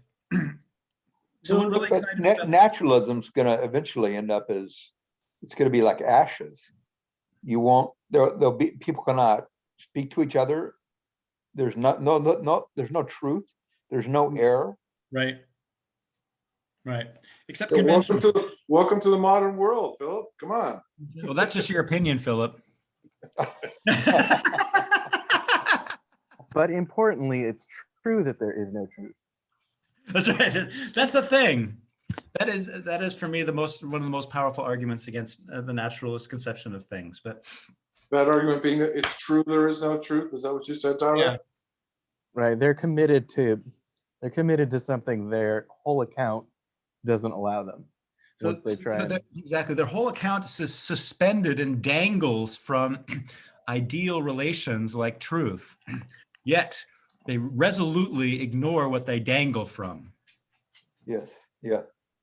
Now, I guess for me, because this whole thing about he's not going to allow any rapprochement, he thinks it's logically inconsistent. Right. Okay. But right off the bat, you kind of hope there is rapprochement, right? You kind of hope that there is a resolution to this eternal philosophical division and that somebody will come upon it. But he's absolutely closing the door on that. But Yeah. what he must do in order to succeed is he must give an account for the physical Right. from a Platonism from the principles that Platonism Right. is committed to.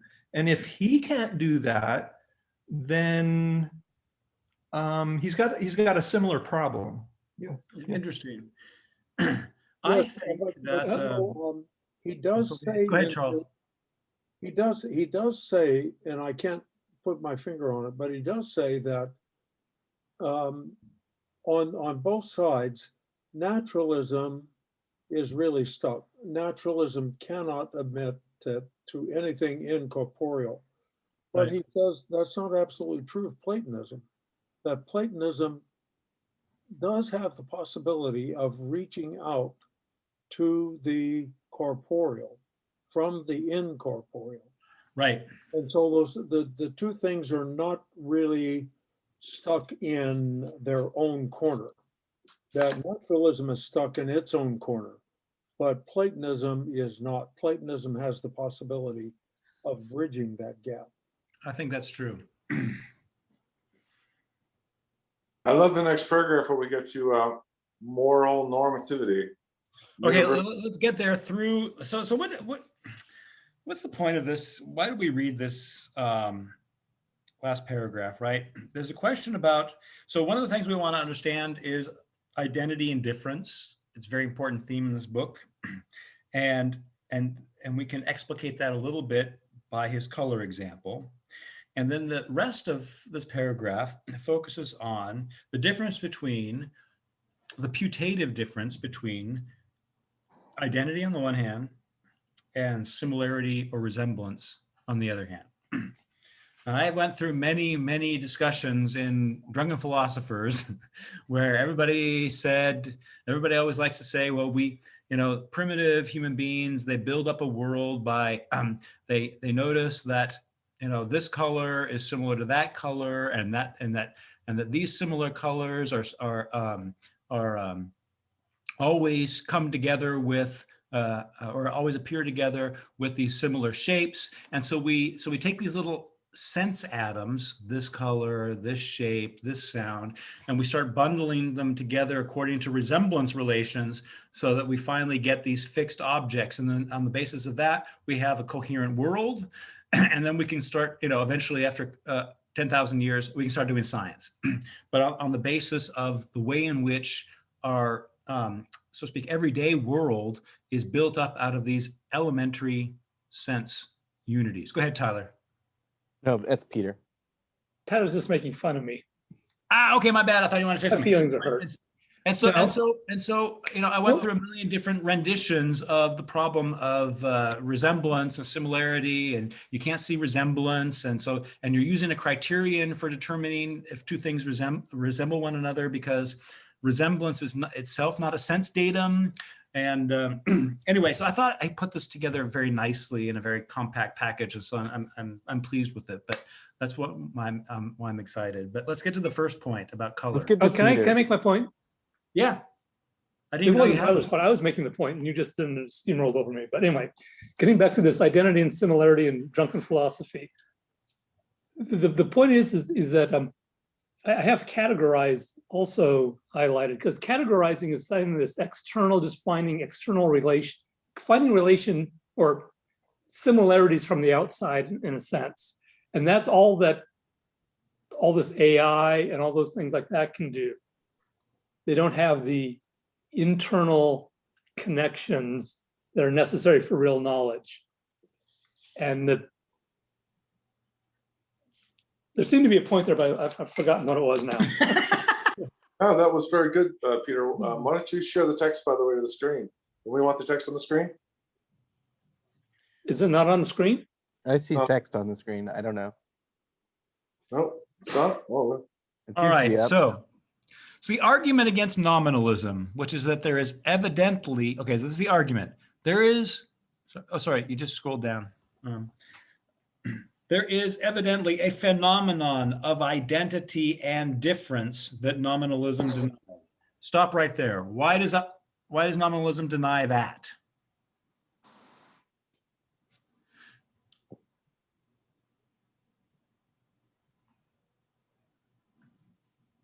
So nominalism cannot account for universality without not being nominalism anymore. Right. So identity involves sameness rather than just what he's going to get into, which is similarity or resemblance. Right. Which is that the same can be in multiple places at once, which denies the sheer novelty it's committed to. Excellent. Different places, also at different times. It's the recollection thing. Identity just allows for the one thing to be identical to itself. Exactly. Not for two things to be right. related by any relationship. Well, importantly, two things can be the same in one respect as well. Right. Not under nominalism. But not in nominalism, right? Yeah. So that's the point. It's under nominalism, there's only identity and nothing else really. Exactly. And so, okay, so I think we always need to get back to predication. S is F, or S is P, right? S is P, S is one thing, P is another thing. And the is says these two things are one thing. This difference is not a difference, right? So every predication, every judgment, every act of knowledge is the recognition of identity and difference.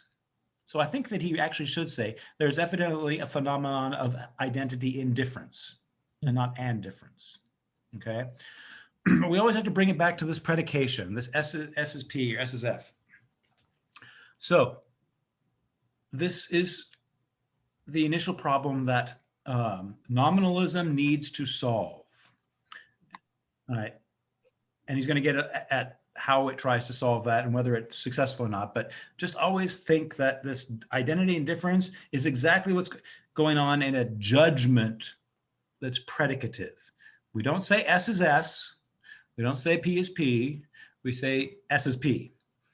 Difference is overcome. There is an identity, right? That is what we always have to come back to. If knowledge is possible, right, we have to make sense of this identity and difference. Okay. There's evidently a phenomenon of identity in difference that nominalism denies. Okay. So the argument against nominalism loses its point for these identities could not be cognized according to any canon of empirical knowledge. Okay, what's he talking about there? You can't, it's kind of irrelevant to empiricism. This distinction between identity and difference is not part of the methodology or the commitment of it. So, Well, it's more pointed than that. I mean, you can't empirically get at difference or identity, either of them, really. You want to unpack that? Sorry, You what? want to unpack that, or is that what you think the example shows? I agree with you completely. I mean, you can see that this is red. You can see that this is red, but you can't see that red and red are the same. Right. And so now we're dealing with not only two different things that are red, but two different reds, because everything's individual. Go ahead, Peter. Well, I was about to make that, sorry. But even to say red goes against the nominalist part, not the empirical part. You can say red, but right. I think with regard to difference, though, one of the problems is you cannot have things that are that admit of complexity that allows them to be different than something else in any respect. Right. Nominalism just denies access to accounting things with respect to something. all knowledge has to be of, I mean, this is really, at some point a year or two ago, it hit me that knowledge is only knowledge of universals or generalities in some sense. You cannot know the individual, the well-determined object. You can keep staring at it and finding more and more minutia, but you never know the individual in some sense, only the universal. Well, where are you even getting the idea that there is this individual then? Of my friend, he Okay. told me some shit, you know. They say, yeah. You've got a Trump whisperer. The same people are whispering in Trump's ear. Some people say there are individuals. It's just his way of categorizing phenomena according to his localized interest. All right. So what does this color thing do? I can see this color instance and I can see that color instance, but I cannot see that they're identical in color. So identity doesn't come from the seeing. Okay. It comes from something else. And we're not saying it's a form. We're just saying that it's not in the seeing that we do. The nominalist must insist that general terms are purely conceptual, serving as a way to categorize, right? So I have all the phenomena and then I categorize them afterwards, right? With categories that are useful or interesting or whatever, right? But they never tell us anything about those absolutely uniquely individual things, because categories are always general, and those absolutely unique things are not general. So every categorization is a falsification of the truth, and it only has any traction as a subjective, maybe evolutionarily arising survival mechanism, right? It's where nominalists are going to go.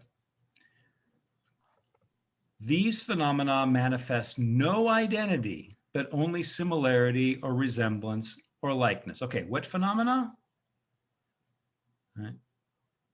This color and that color. phenomena must not now be the categorized things. Right? These phenomena has no identity, but only similarity, resemblance, or likeness. Maybe I take that back. Is it categorized or not? If I say of two things, they're both cats, right? It's not because, on the nominalist theory, it's not because they share a form, but because they share a similarity. And that allows me, that similarity is the basis for my employing the classification cat. Right? So saying that they're cats doesn't tell us anything about what they are. It only tells us something about the way in which we in our society categorize things. Tyler? What he means by localized interests. Sorry. Yeah. Tyler, you took your microphone off. I thought you might want to say something. Oh, yeah. Well, I was preparing to respond to the sentence after, which is the problem with with similarity and resemblance is that the nominalist, right, cannot account for a criterion by which they can evaluate what a basis for judging something to be similar or resembly is. I was looking for a word there. I don't know. Similarity. I mean, would Gerson's appeal to something like Kantian categories to be criteria? I don't think so. He would, because he's always going back to this Platonist thing, right? The Platonist will reply. Okay, so the nominalist solves the problem of general terms by saying, well, they're based on similarities and resemblances. mm-hmm. Right? Okay, we're all together on that one, right? Yeah. And then the Platonist will say, gotcha. Right? You done fucked up. Right? The Platonist will reply that theories of similarity or resemblance either presuppose nominalism, hence it's circular, and so my ground isn't a ground, but just a restatement of the original theory that needs to be grounded, or else they are dependent on the more basic idea of identity. And identity is precisely what the nominalist denies. That two things that are different can, in some respect, be identical. Because the nominalist insists everything is absolutely different from everything else. Everything is absolutely individual, and nothing has any shared properties. Anything that's shared is a localized, is a subjective construct. So the Platonic difference, or what would we call this? The difference in similarity. It's not a difference, right? Because difference is in the difference between similarity and right. It's identity and difference, right? S is P.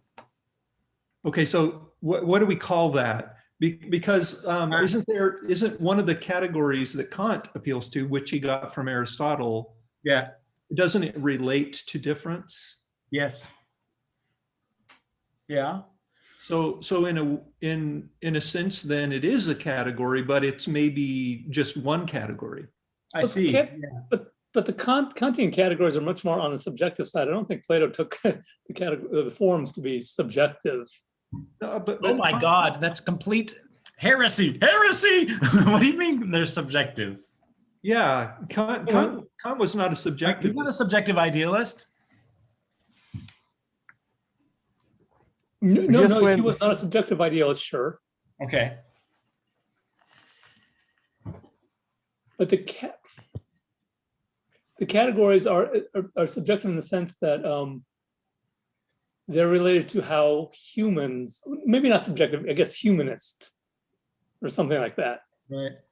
They belong to the faculty, right? Rather Right. than They're not utterly independent of the of the knower. Okay. But I don't think that we can kind of reduce Kant to kind of a humanist in that sense. I think he is still he was still appealing to idealism rather than humanism or relativism or Well, I didn't mean humanism as a no, whatever. no, I don't mean that. I said that's why I said in that sense. I don't mean humanist in the Right. in that more Stupid traditional sense. Exactly. Right. So I think that one of the important things about Kant is he doesn't think that the categories are just the way creatures such as ourselves, human beings, rational, but not just rational, more than rational, see things. Because he says it's for all rational beings, including things that aren't humans. But okay, I'm going to let Peter respond, and then we're not going to get too deep into a Kant exegesis until we're through this. I'll withdraw the comment. It's fair because really the human aspect is more on the sensibility side than on the. Excellent. Right. So thanks for the correction.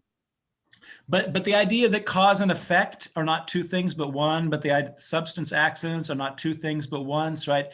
Mutual independence are not two things or many things but one. I mean, that's part of Kant's categorical theory, right? And so he's dealing with the same sameness and difference that Plato and Aristotle, that every philosopher is dealing with, really, that's trying to solve this problem, that even recognizes this problem. But his categories come from an external, he pulled them out of Aristotle's ass or whatever. Hegel has the self-development of the concept anyway. That's true, which then begs the question, or doesn't beg the question in a circular way, but which asks the question, why did Aristotle, as a Platonist, derive 12 categories from one? Right. Super interesting question. I don't have an easy answer for. Aristotle was really kind of, pragmatist is the wrong, or empiricist is the wrong word, but I mean, he looked around and says, nobody's figured out anything other than these guys. Right. You gotta start somewhere. Right. But I kind of like Gerson's thesis that Aristotle was a Platonist in spite of his disagreements with Plato on certain, and that some of Plato's positions that Aristotle disagreed with are kind of irrelevant to Platonism itself. Right.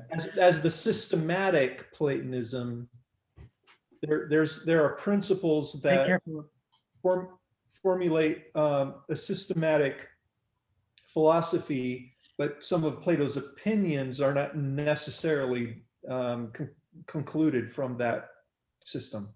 Right. No, no. I'm a big fan of that too. And he's been working on this for a number of decades, so making precisely that point in several books. All right, so let's do this resemblance thing, this resemblance song and dance, before everybody's completely intoxicated and starts talking politics. All right, can we scroll down just a wee bit? Okay, so the Platonist will say, okay, you're screwed, all right? You've either argued circularly or you're actually relying on the more basic idea of identity. That is, either we assume that the world is a four-dimensional matrix, blah, blah, blah, in which the inclusion of anything in it requires unqualified uniqueness, not unique with respect to something else, not respect to anything, but unqualified uniqueness. And so the truth of nominalism, everything is utterly unique and incomparable. That's the truth of nominalism. Right. And it's only because our senses are fairly vulgar and not very fine-tuned that we see things like resemblances between things that are utterly uniquely themselves and utterly different. So perception kind of muddies this water of absolute pristine differences. And it's because of that we bundle things together nominalistically and create these kind of categories that get at how things seem to us rather than how they really are. So here we have the clear priority of seeming over being, and that is part of the truth of nominalism. I think there's an extra problem in here for nominalism, which is that in order to determine that something is unique, you have to determine it in relation to others. No, but you don't have to determine anything, right? Nominalism just is the assertion that everything is completely and utterly itself and nothing other. So one doesn't have to. I mean, when Well, I'm saying that the nothing other seems to be something that nominalism can't okay, good. And maybe account for. No, that's a good point, and I probably shouldn't have said that. Everything is absolutely unique, and that's all we need to say. So there's no such thing as relations. There's no such thing as identities, sameness, all the rest of it. So if the cup is red and the book is red, these are the red in question is it utterly unique. It's utterly unique and can't be subsumed under any general category that's not a mere classification. And what's interesting about that is that things are unique in terms of their difference, but you can't have difference as such because difference is not a matter. Does not matter? Difference is a category. It is it's a derivative. It's a concept but uniqueness, utter uniqueness depends on something that utter uniqueness or a commitment to utter uniqueness can't claim.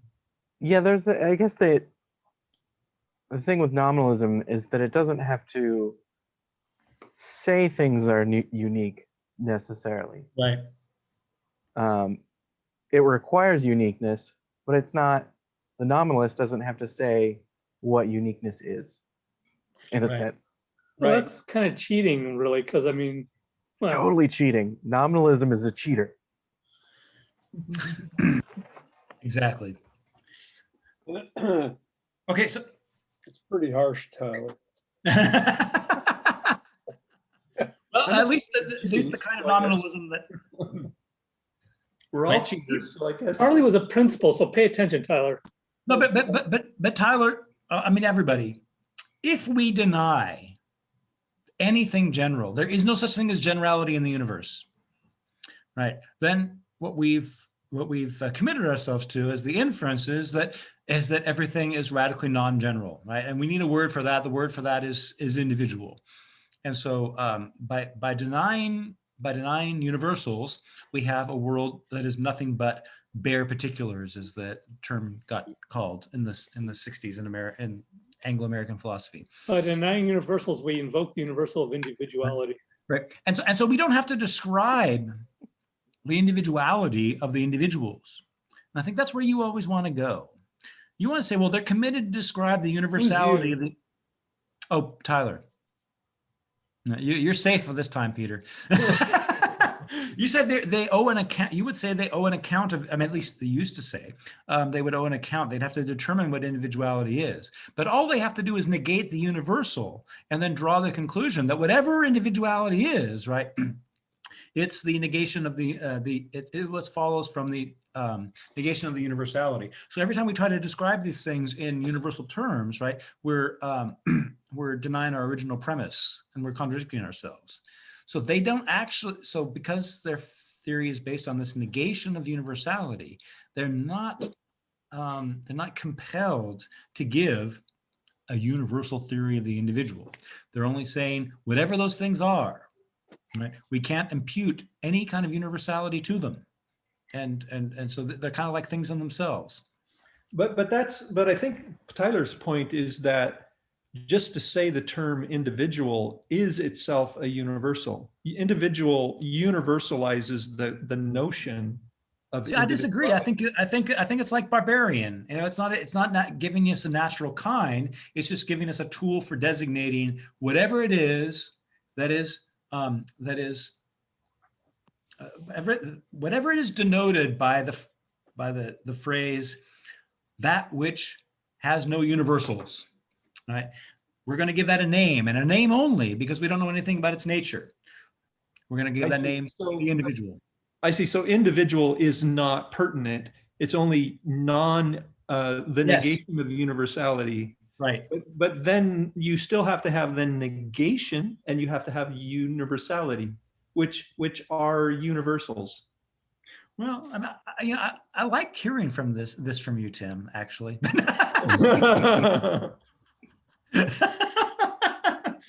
And I can't completely disagree, but of course, But I think everything. the nominalist in that case would say that you're using these terms like barbarian or uncivilized, they're just a matter of convenience Right. to refer to different, to group different things, Exactly. different individual identities. They're not universals. That these I think their main complaint is that these universals have no existence. They do Right. not exist in and of themselves. Right. Whereas Aristotle maintained that they're really real. They are real beings, but they do not exist outside their predication. Right. But on the other hand, they really are real. They have a reality about them, and that's what causes us to understand things. It makes us understanding things. So to say that if somebody uses the example of school children, that's just a way of conveniently talking about all individuals who really in some way have absolutely no relationship to each other. You cannot explain how they are related to each other. Right. Yeah, so Somehow I seems- think one issue is that nominalism can't claim to be an account because it would have to be the same account throughout. And then there's this other problem that, well, this is not a problem. This is just something fun that I now have to do because Charlie mentioned convenience, which is that I think you could pretty much say to a nominalist that, like, I find everything you've said inconvenient, and but okay, sorry, go ahead, Peter. Well, it seems like, I appreciate what Charlie's trying to say there, but it seems like that's the nominalist cheating in a way, trying to have his cake and eat it too, in a sense. Well, I'm not going to admit there's universals that exist, but there's convenient categories. Either way, you're withdrawing from the individuality or the particularity. I'm using those words. Convenient is also kind of a general. Sorry, what? Convenient is also general. Yeah, exactly. Well, anything, once you use a word, unless it's a nominalist is reduced to names only, picking out one particular thing. I could say John, Fred, John, concept 27, individual 27, individual 38, individual 948,000. Right. That's all I can say is a nominalist, truthfully. Right.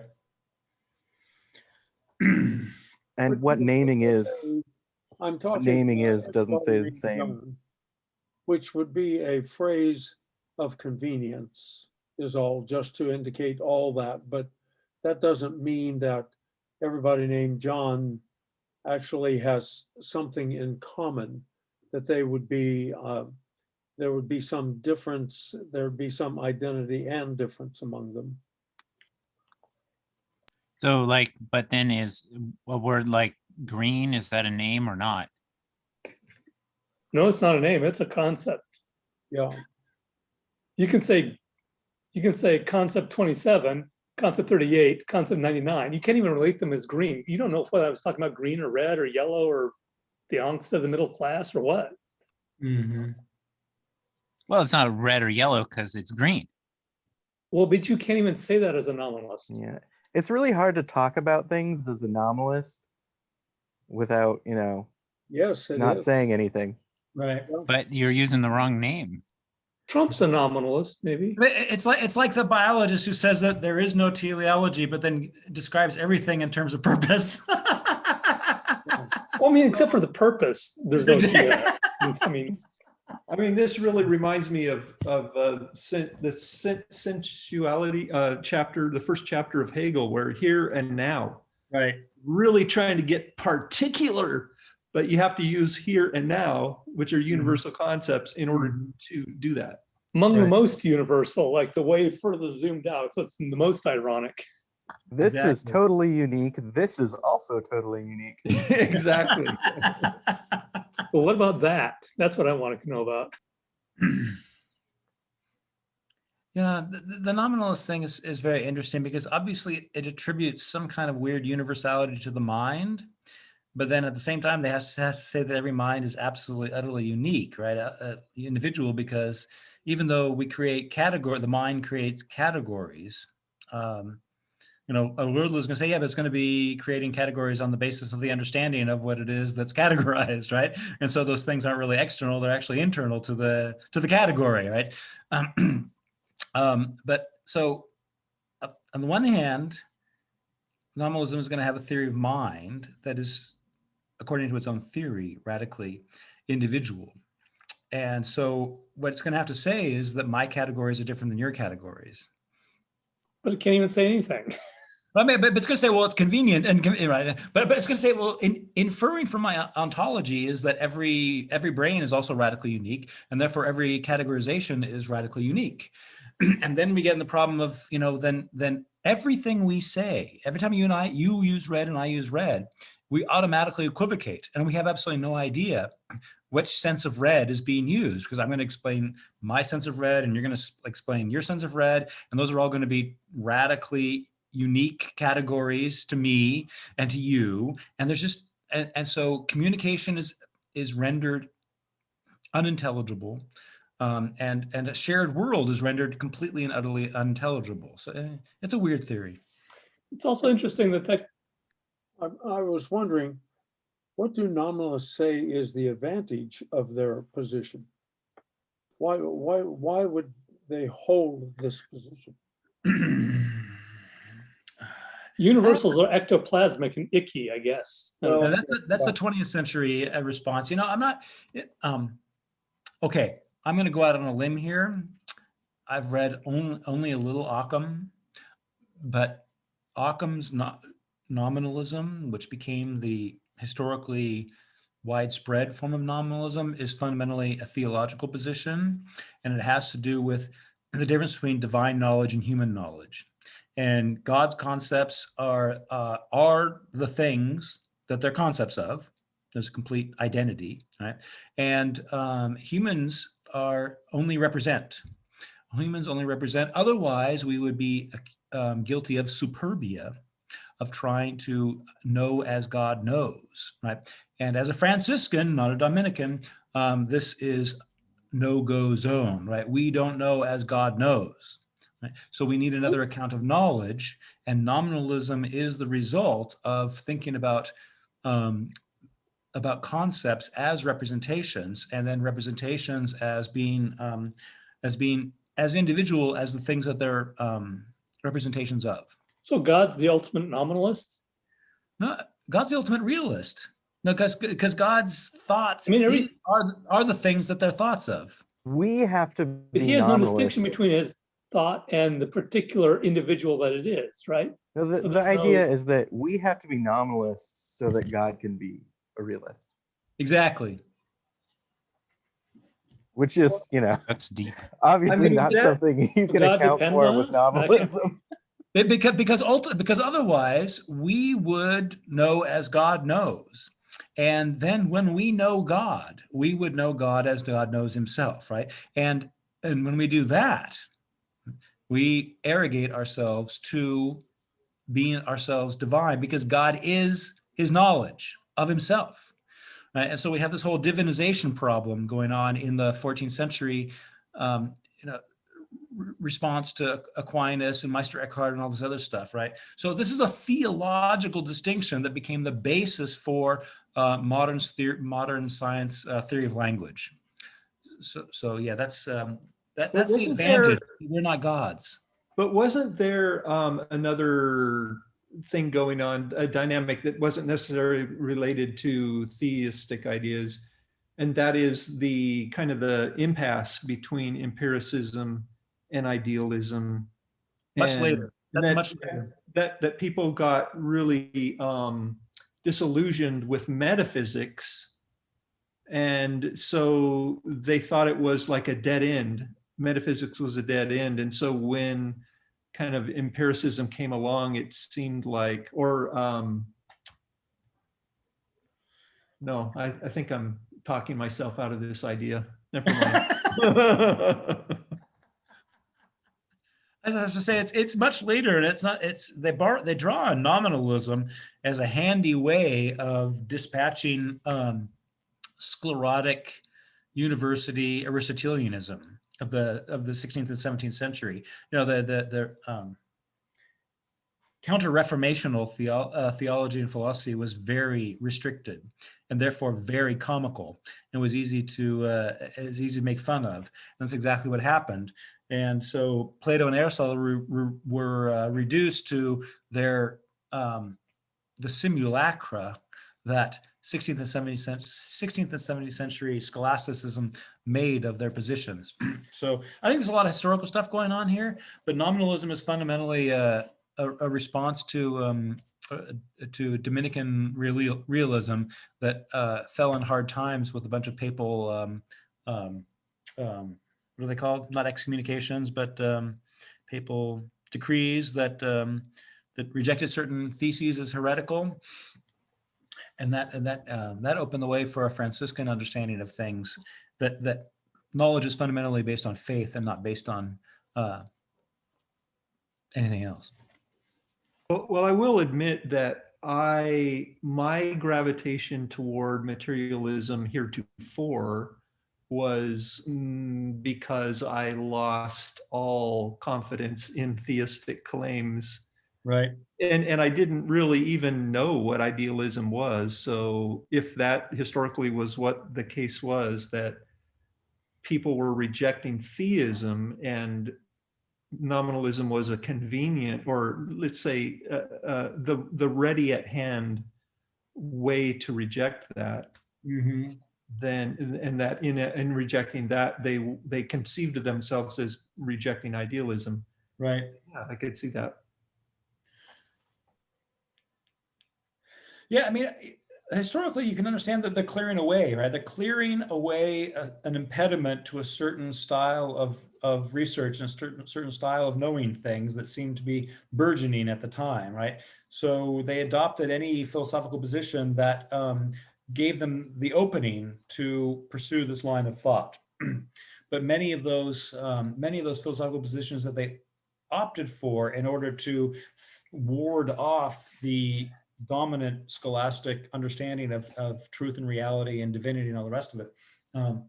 These philosophical positions ended up getting shed in over the course of history as actually not being true to the insights that the empiricist scientific tradition actually drew on in order to achieve what it achieved.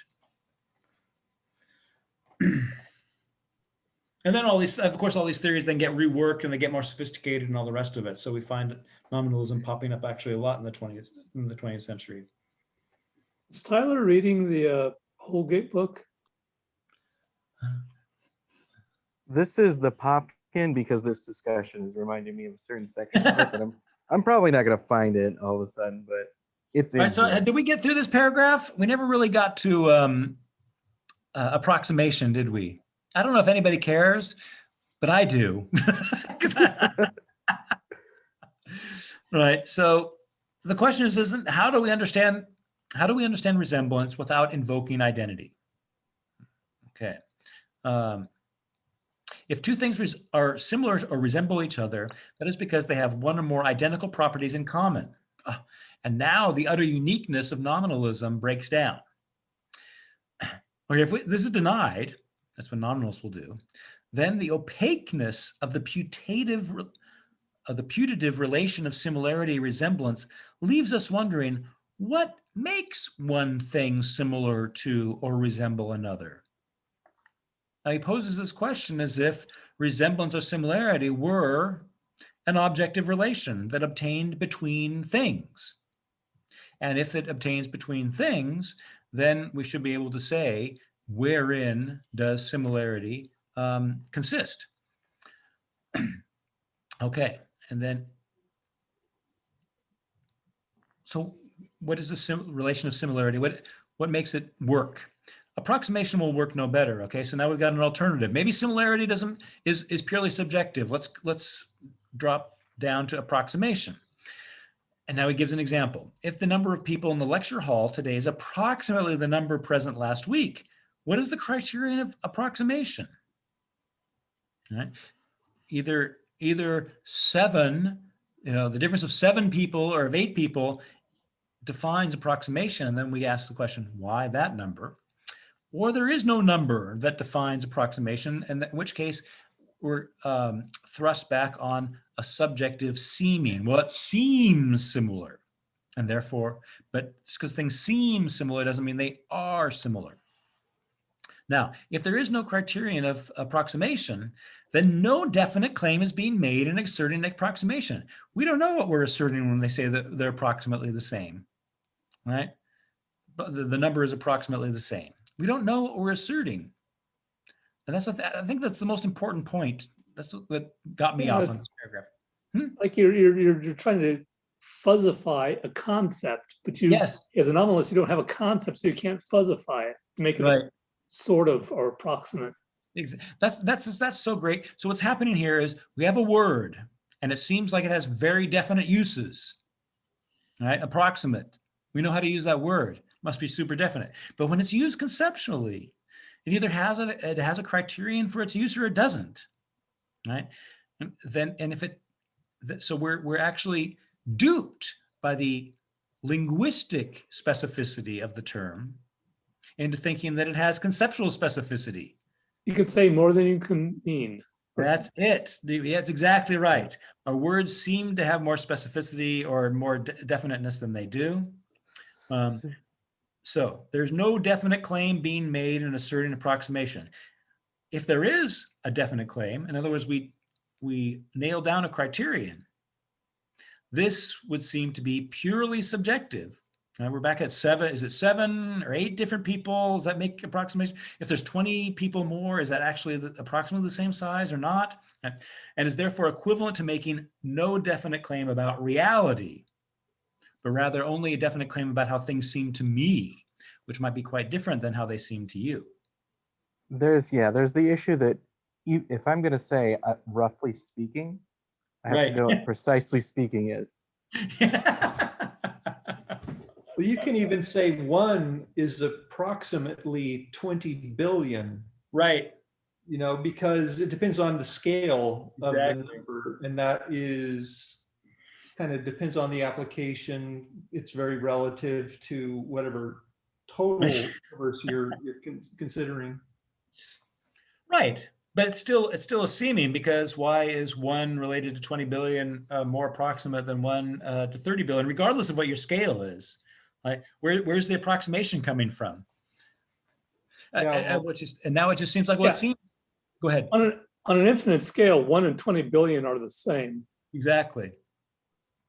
Right, but that is kind of built in, though. That's not really subjective, right? Because you could say that 1 is more approximate to 20 billion than it is to 20 billion 1, because that's just As a nominalist? That's kind of no. Well, I mean, depending on your theory of mathematics, but I mean, there is a built-in relativity there. Yeah, but you're totally abstracting from any things, right? We're talking about a lecture hall.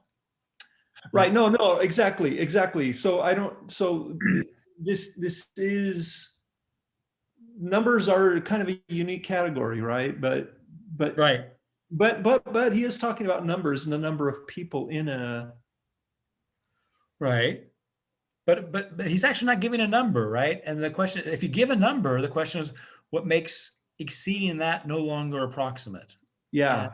Yeah, exactly. He has no, I mean, I'm using specific numbers, but Right. let's say, yeah, no, I get what you're saying, because even if there were 300 people in the lecture hall yesterday and there is one in the lecture hall today, Right. that's approximately the same number of people. If you just arbitrarily said the lecture hall could include Exactly. 5,000. Exactly right. Exactly right. But It's approximation is absolute relative to something. Yeah. Right. Which must be arbitrary. Right. So we tie this back, right? Talk of resemblance, talk of similarity, talk of approximation is either not saying anything at all or it's completely arbitrary. What our criterion is, it's subjective, and so Gerson's point is the Platonists would say because of the problems that you have with the way in which you want to talk about identity and reduce it to similarity or resemblance, right? At the end of the day, you're either just presupposing nominalism, but you're supposed to be giving an argument for it, or you're presupposing Platonism, and you're saying that there is an identity that things can share, and that they're not absolutely unique. So this seems powerful to me. Well, a while ago, we were saying how difficult it is to talk about nominalism. And I kind of sense here that Gerson is having the same trouble. Ah, How to formulate this and how to explain it. And by simply saying that you just cannot, all attempts to make any comparison between things in the nominalist mind just cannot happen. And even if you drop down to, as you say, the approximation, that doesn't help either. Right. Nothing helps, actually. right.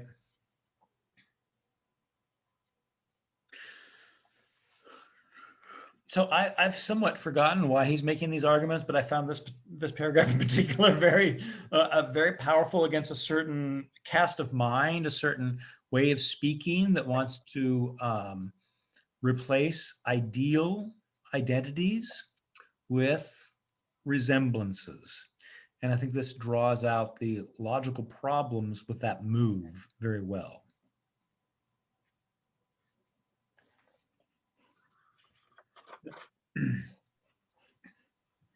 Yeah, so this is not just about a failure of nominalism, it's about the failure of rapprochement Right. too. And the problem is you can't actually deal with nominalism on the account of the rapprochement. Right. After rapprochement here, or however you want to say it, he does have a question mark. You know, it is any kind of rapprochement possible at all? Can you even have one? No. Yeah, I think he's You pretty can't. definitive. I think, you know, he does say here that he says that I have made one irreducible to the other. Right. Platonism and naturalism, they just cannot. But he does also say that on Platonism side, there is a possibility of bridging the gap, whereas on the nominal or Right. natural side, there would not be. If Platonism is bigger than naturalism in a sense, then Platonism can encompass naturalism, I think. Right. I don't get that. That's the part I don't quite get yet, but Not everything that's bigger encompasses everything that's smaller. I'll grant you that. It wouldn't be able to encompass naturalism, but it would be able to encompass nature. Yes. At least it would. Exactly. Its logic would presume to. Right. If Yeah. naturalism is self-contradictory, it can't encompass something that's self-contradictory. Understood. Well, I think in a the sense, ground that naturalism would cover is covered by Platonism, as well as more ground. Right. that's- Assuming the ground of naturalism, which is matter. Wait, but oh yeah, right. It's materialism. Materialism is one of the pillars, right?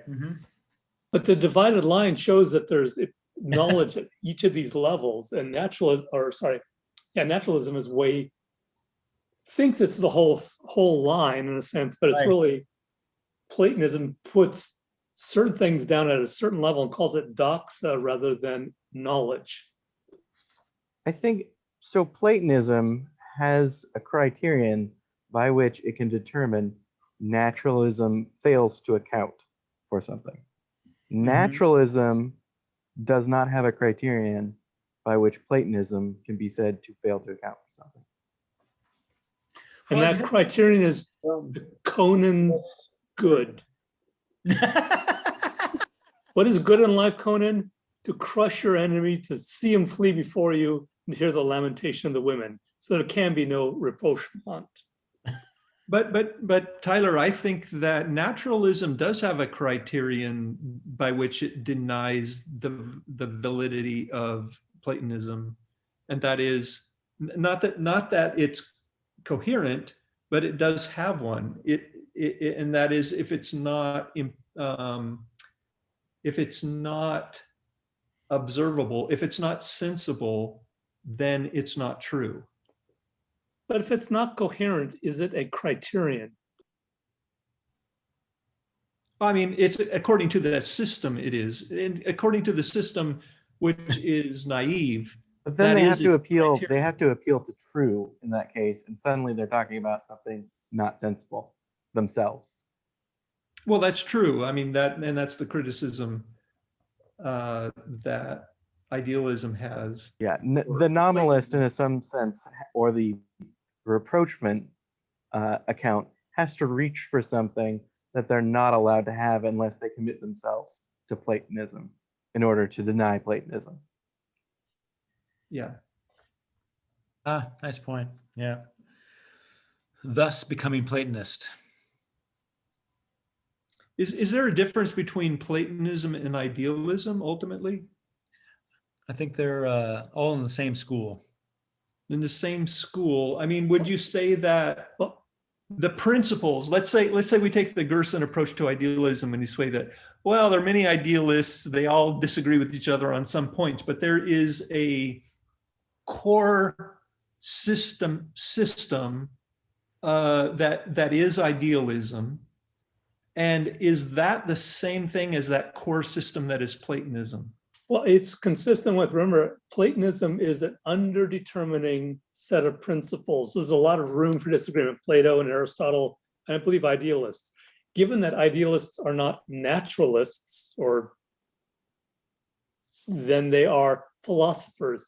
I mean, Wow. Gerson says it's a Manichaean world. There's philosophy or naturalism. Naturalism doesn't make sense, so there's really only philosophy. In the philosophical realm is idealism. I think that he doesn't say, I don't think he says, and I don't think he really meant this, that naturalism doesn't make sense. But what they do, what the problems they have, okay, so that naturalism has to deny certain phenomena like truth and subjectivity and normativity and all the rest of it, right? And it has to say none of that stuff is real. It's just virtual. It's epiphenomenal. Given that assumption that all of these things that Platonism builds its case on are nothing at all, then it's perfectly self-consistent. But the problem is, of course, that naturalists are themselves conscious of themselves, freely seek the truth, and et cetera, et cetera, et cetera. So their very being is precisely that which their theory denies the possibility of. Whereas Platonism is really built on how can S be P?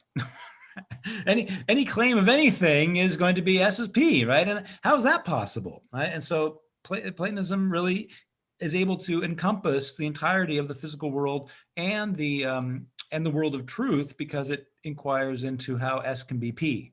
And not only inquires, but it accepts as necessary anything that is necessary for S, for the possibility of S to be P. And is that, So whatever's a condition, whatever's a condition of the possibility of truth is itself true, and that's the self-enclosed circle of Platonism that it never strays from.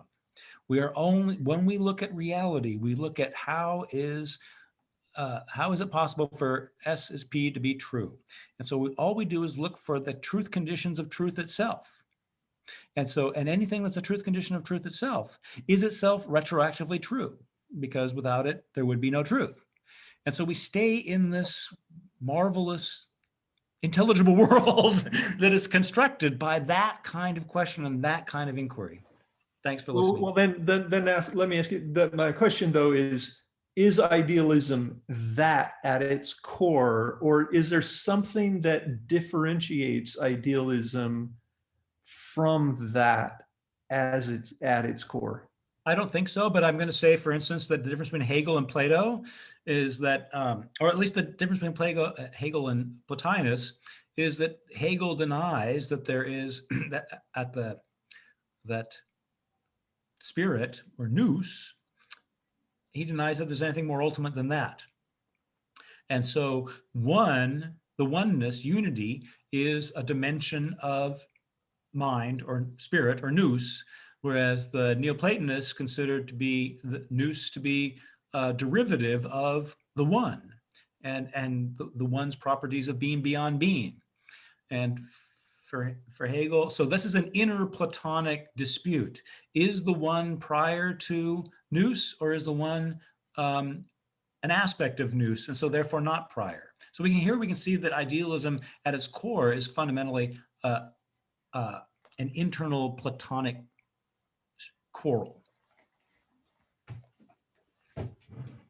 So really then there isn't a system to Platonism or idealism. There is one principle,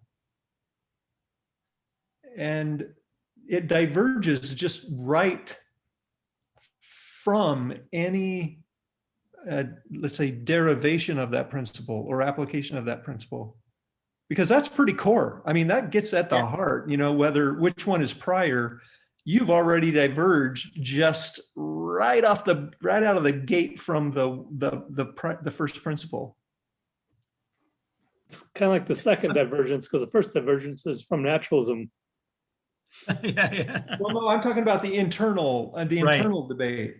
So where's the divergence? I'm not quite sure. Is it the Well, one I mean, there's like the diversion is between which one is prior. Right. So that right there, I mean, that you're at the very core of the so-called system. Right. And there's a divergence right there. Right. You're not even going anywhere, but you have a divergence right there at the core. Right. And so but the principle is that there is one, but the first thing you say about it, you're already diverged. Right. That's what. Yeah. No. Exactly. That's why the one is in the what do you call it? The apophatic discourse of the Neoplatonians, right? The one is unspeakable, right? You can only negate. You can only say negative things about it. You can't say anything positive. And there's a cataphatic tradition of Platonism where you can indeed talk about the one, but you have to talk about it in terms of mind or nous or the intelligible world. And that's the Proclean idea that every content of the intelligible world, so every concept in that sense, contains in itself what makes it what it is, its relation to all the others. And so each concept has reflected in itself the logical relations of inclusion or exclusion of all other concepts, and that's its specific determinacy.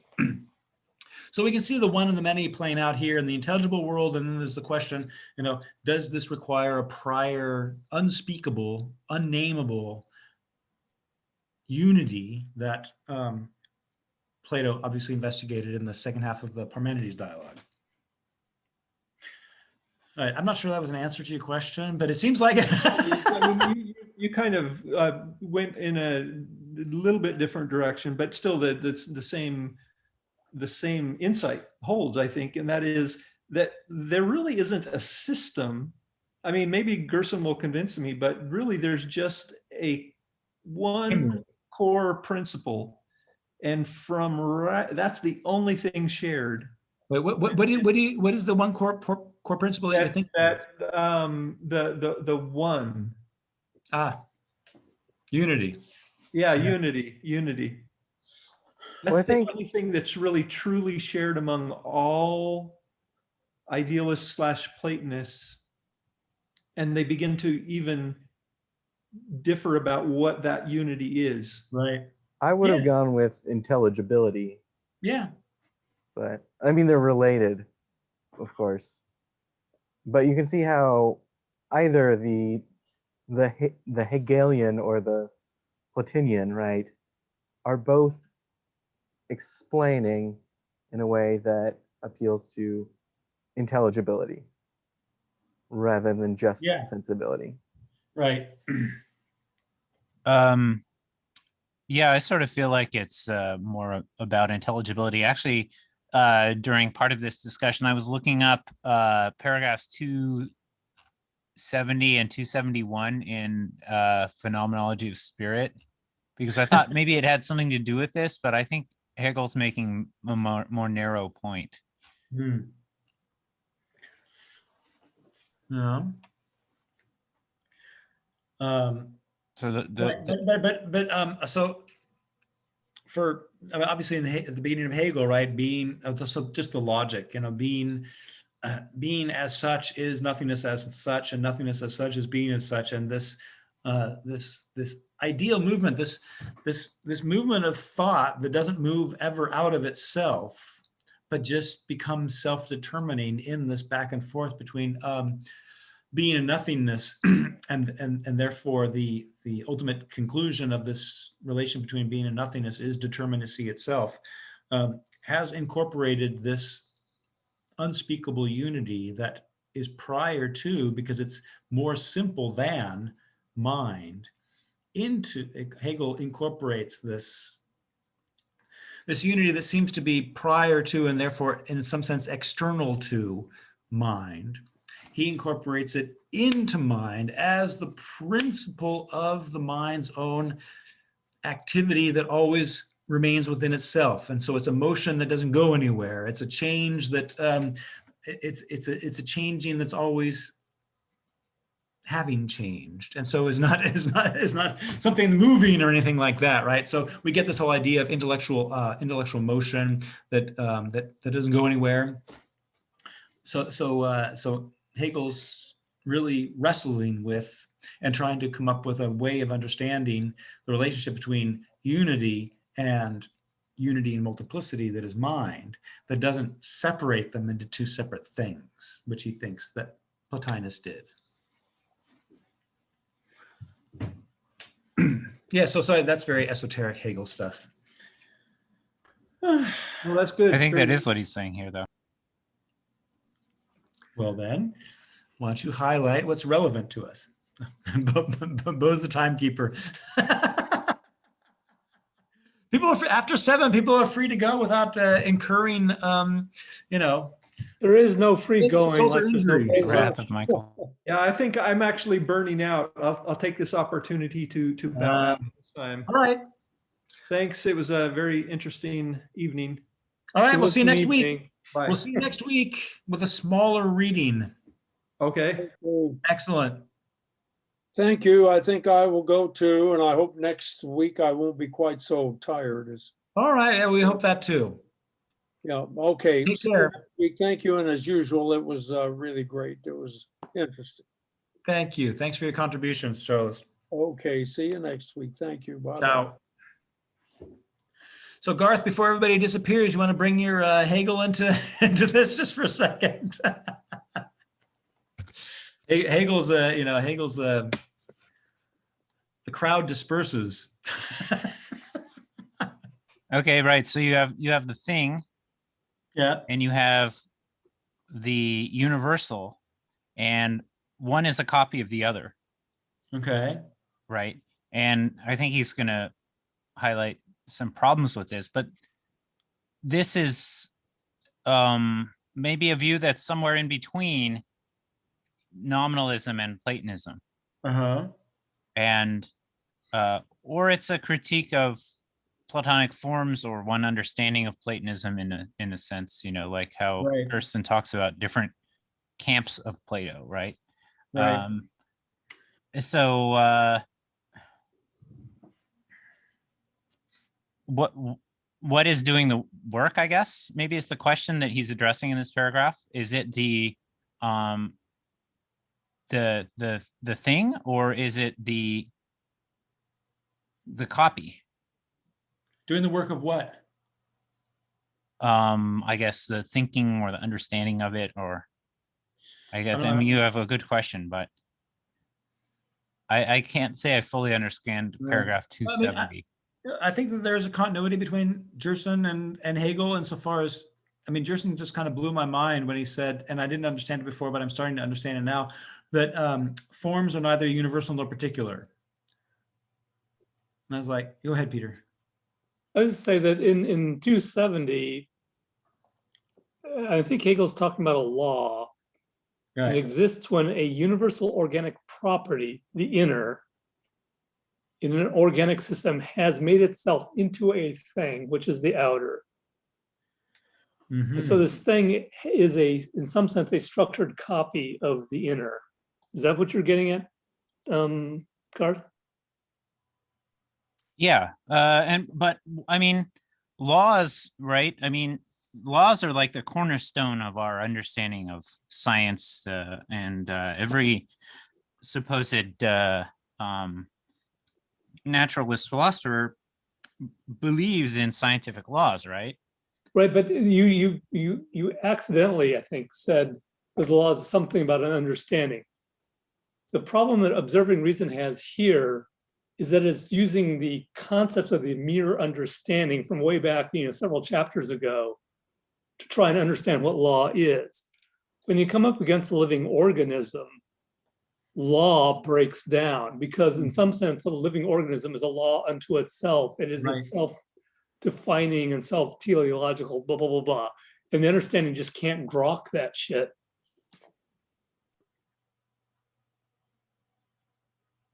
Agreed. Very good.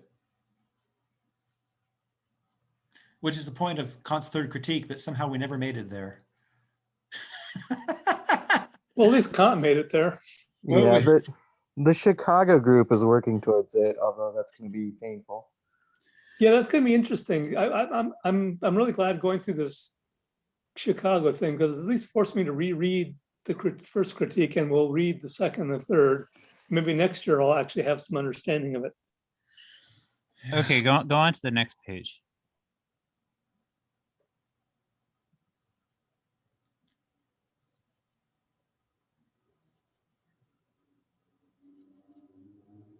And do what? Exactly.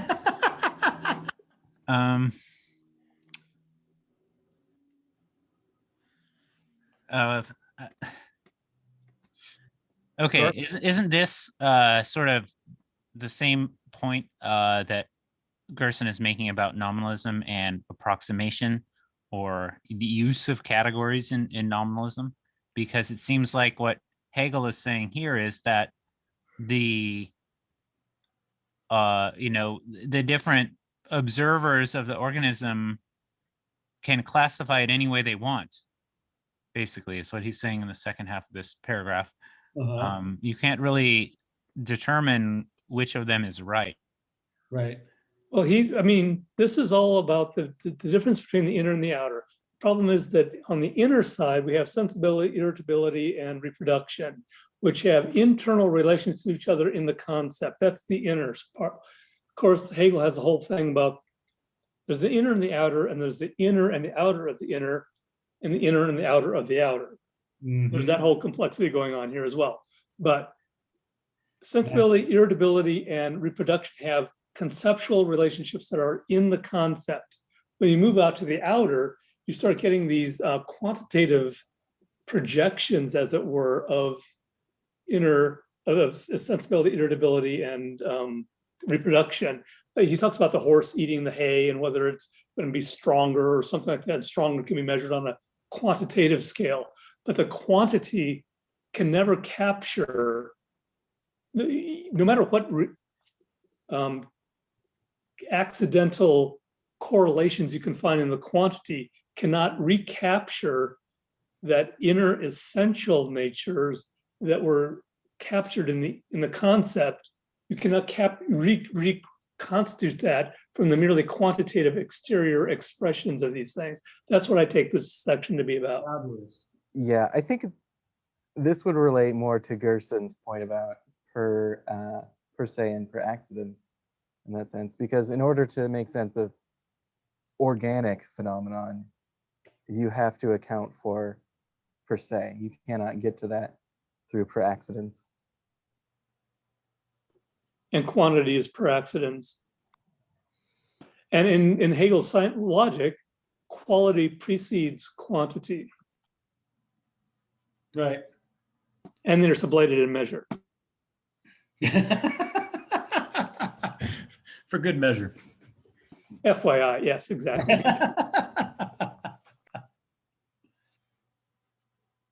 All right then. Okay then. Now, how about paragraph 271? Because we have it open. And Okay.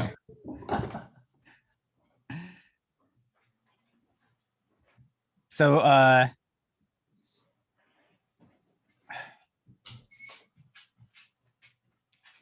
so they appear quantitatively distinct. This is what you're saying then, that, you know, when we think about them, then they're qualitative, but then when we observe them, they're quantitative. Is this what you meant by the qualitative precedes the quantitative? You have to have a notion of the quality in order to quantify what quality you're quantifying. Is this how we're supposed to read it? I think, well, I'm sorry. The qualitative verse precedes the quantitative was about the science of logic. I think that is probably helps understand, or I mean, there's got to be a relationship here. You can't quantify something that's not a quality in some sense, right? Yeah, the question, a quantity of what, right? Quantities are Yeah. always of.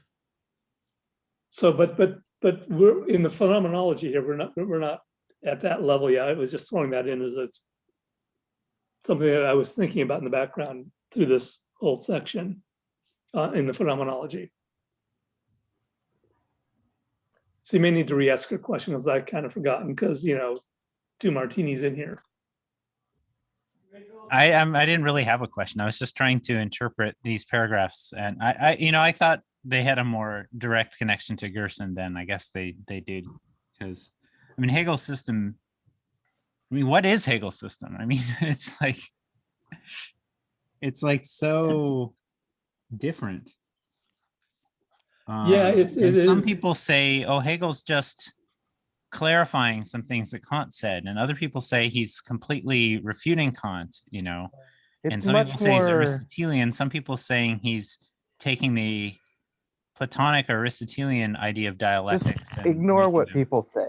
You know, except the right people. Except for you, right? Exactly. Well, exactly. People you can challenge are the best people to talk to. Yeah, but you know, the thing, I don't know what to say about that, except for the fact that all scholarship is done with particular purposes in mind, right? You might want to make this comparison or make that comparison or look at certain concepts. And if you look at certain concepts, he's very Aristotelian. If you look at other concepts, he's totally Kantian. If you look at other concepts, he's trying to bring them together, right? And you look at other concepts and he's trying to cleave them apart, right? So scholarship itself is riven by all sorts of dictates of how to write a scholarly article.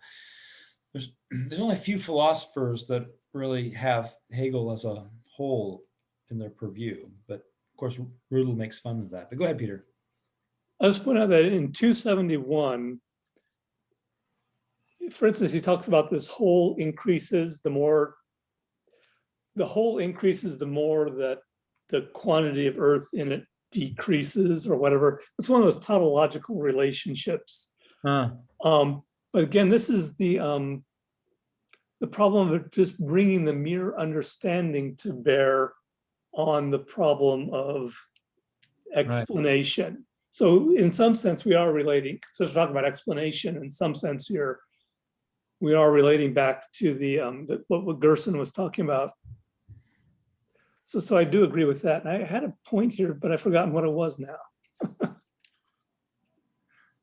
Does it have to do with the tautological relation that you mentioned at the very beginning? Right, so how do you get beyond the, right, so how is, so overall in 271, we're relatively early in the section on reason. We are in observing reason, and we are in the first half of observing reason. So we're in the first half of the first half, which means we're on the objective side of the objective side of things, in a sense. Because we go to the objective, then we think everything's on the truth is on the objective side. Then we think, oh, truth is on the subjective side, and then we finally get some sort of rapprochement. Anyway, so we are still on the objective side of the objective side, trying to understand what reason is. And it's observing things external to society. Nature is the objective, it's the out there, it's not me, it's out there. And we are in the first part of that. And so of course we're using the misunderstanding as it were, of what's really going on here. The understanding can only take these tautological or quantitative things where this relation is as good as that relation. I mean, it's just categorizing, getting back into the Gerson there. Right.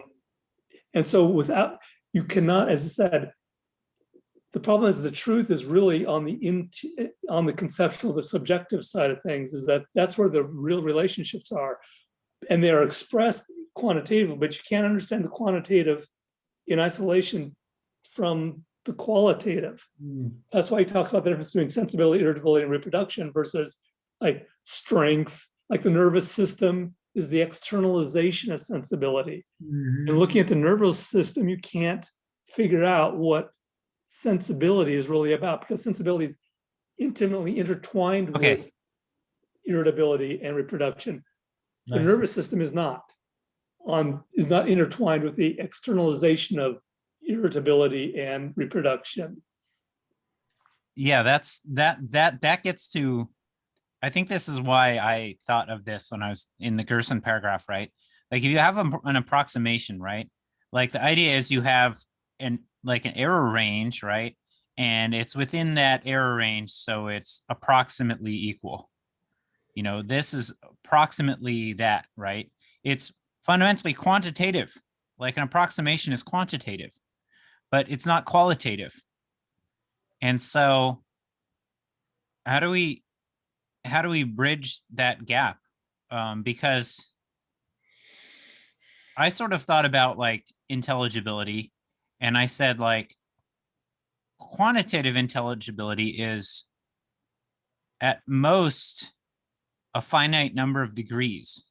You can't have a continuum of intelligibility. Like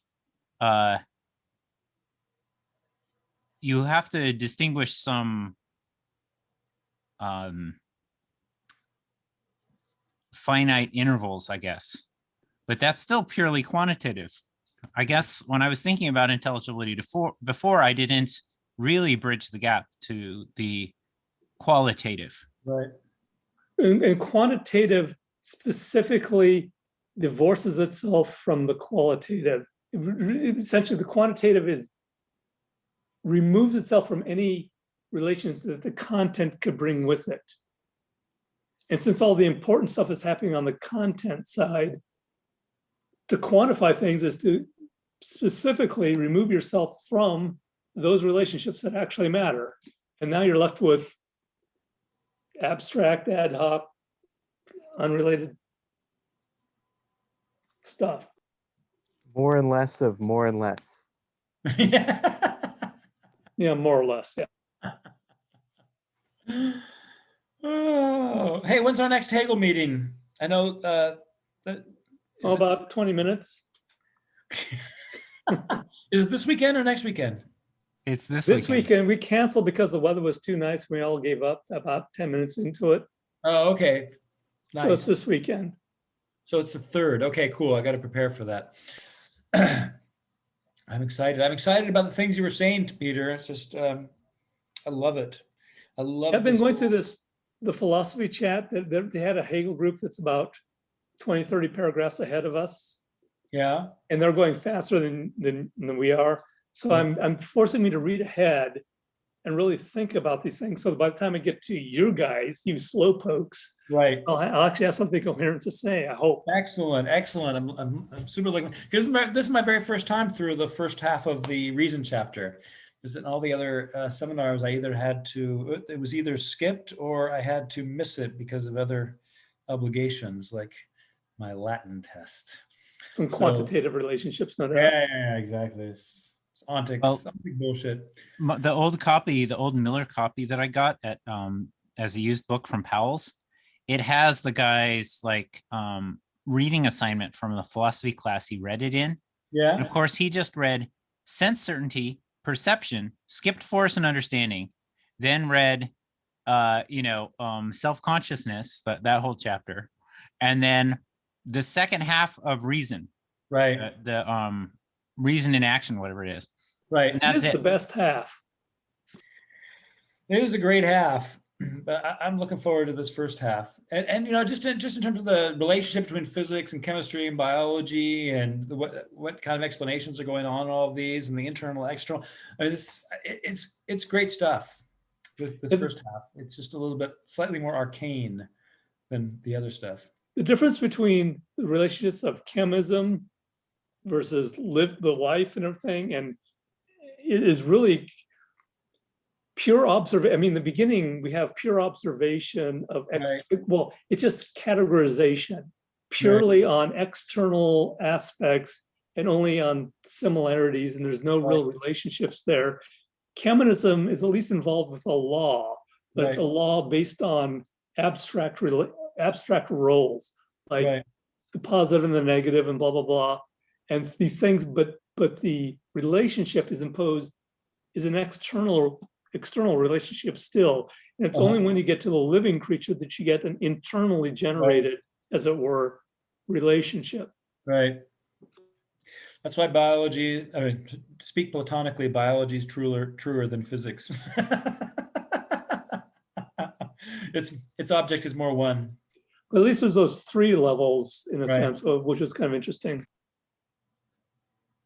And I love the move that I don't completely understand it, that that life is the most one of the sciences, but it's less one than knowledge itself. And the logic, and so knowledge itself being the most one, right, is truer than any living system and any chemical system or any physical system. And that's what, it's such a provocative point. But here we see his Platonism in full display. I'm about to arbitrarily stop recording. Oh yeah. No, I think I'm arbitrarily going to start eating dinner. No, that's great. Thanks for entertaining my Hegel question and this detour into Hegel. Of course, we're probably going to maybe even hit this paragraph next time. I don't know. We're optimistic. In your dreams. Hey, since we got a core group here, okay, so Tim is going to get edgy. And but I mean, we can't skip anything because of that. But how far should we read the next time? Can I just assume that we're done with chapter 2? We stipulate we're done with chapter 2. We need to move on. Right, exactly. So I have nothing to say to the beginning of chapter 3, which is like the first section is kind of bullshit. It's just kind of like how to read the dialogues. I mean, it's interesting. Yeah, I agree. Get lost in that. So the turn from naturalism to metaphysics is itself like 6 or 7 pages long. It's got some good stuff in there. There's a little bit there, but page 50 and 51, those are the pages that pretty much underlined everything. Right. Okay. So let's try to get that far into it. What's a good page to maybe? I think 52 is very important because we get to the form of the owl, and that's something. Start at 48. We start at 48. That's the beginning of a section. Right. So should we not do, 44 through 47? I think we just time box it to 5 minutes. Um, All right. That sounds good to me. Bo wanted to talk about the normativity paragraph that was directly after the one we talked about for the last like hour and a half. And Trying to make progress here, Garth. Come on. okay, but I mean, I just wanted to say something on his behalf. But Yeah, I think the go ahead. normativity part is, I mean, that's all old news to all of us. Okay, Well, the normativity is conquered in 1066, right? Shit. that was the normativity conquering, actually. Yeah, the normativity invasion, yeah, in 1066. that's what it's called. All right. So, Page 44. According to Aristotle's testimony, Plato is committed to two-world metaphysics starting from his youth. yeah, that's all historical. Okay, this is all the historical part. This is the part I'm thinking of. For as shown in the Theaetetus, there can be no infallible cognition of anything other than the completely real.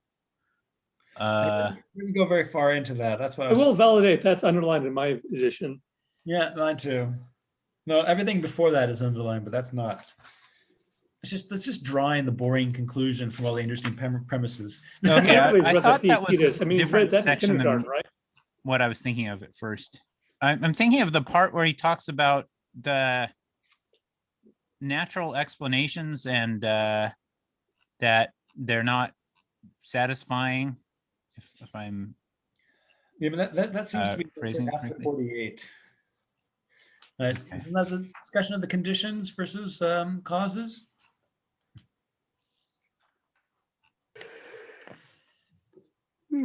Yeah. Hmm. Do you think Somewhere in 45, 46, it does get interesting. All right. So I'm going to assign 43 through. Yeah, 3.2 on. Sure, let's do that. 3.2. To the end of the book. Let's get people to at least some kind of break. Maybe the end of the first paragraph of 53. Like 10 pages. Okay, there's another book that's going to take a fucking year to read again. Luckily, I got I just wanted to go. years ahead of me, so I just wanted to hit some of the meaty chapters, and it's turned into something else. But I know. Yeah. But the problem is, it's I think there are other sections where, because we can, the one thing is we can skip over the historical and Right. academic stuff, yeah, at least. yeah. And there I'm is, gonna rip out 3.1 out of my copy because it's just bullshit. Hey, so he's is discussing it- with his peers. It's method. Go ahead, Garth. is epistemology sort of empty in the sense that what we think of as epistemology is like a non-question for the Greeks? Yes. Yes. How can we get reliable evidence? Well, how can our evidence be reliable? We'll need further evidence. Oh, how is that evidence going to be reliable? Oh dear. Maybe there's no knowledge whatsoever. Yeah, that occurred to me. I was thinking about what Aristotle says about Sophia and wisdom, and this is basically the extent of anything that you could call epistemology, it seems, is just the formulation of first principles, so to speak. I don't understand the connection. Well, I mean, so when Aristotle discusses the principle of non-contradiction, he says this is the best known. And I think the idea is when you're trying to think through a situation that doesn't make sense, you have to side with what you know best, which is going to be first principles like the principle of non-contradiction. Well, I mean, principle of non-contradiction is only a negative thing, Right. negative criterion. I mean, if you look at the posterior analytics, the whole point of that is that the middle terms are the things that combine things into a scientific account, something that can be explained. And then he gets, of course, in the weird B19, he gets into the how do we get, because you don't want to have the infinite regress of well, if all knowledge comes from previous knowledge, you got to stop that regression somehow. And this epigoge, whatever, however you want to translate that, is how do we induce things from from experience or something like that?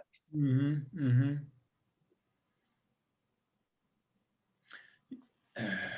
You know, we could read this really quickly if we were nominalists. Or if you took the Evelyn Wood speed reading class. Every word would be distinct from every other word. Every appearance of "and" would be another "and" than the other "ands." Yeah, Well, you and could no, do I think total a lot of compression people do algorithm have on a this, very, and dictionary compression would work really well. Yeah. No, I tend to think of Greek philosophy as ontonosiology rather than epistemology.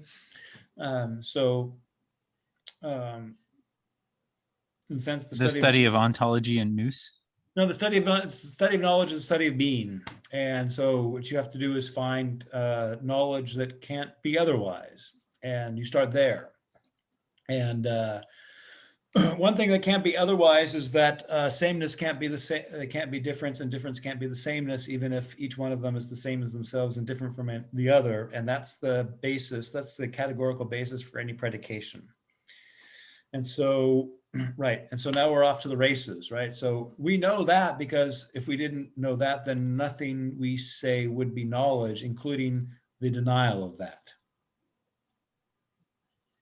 So now we've found, so to speak, a very intricate, tight identity of being and knowledge. And then everything that's that is a condition of the possibility of that, everything in that sense, in that transcendental sense, derivable from it, not in a geometrical sense, but all the conditions that are required such that S is P can be true or false.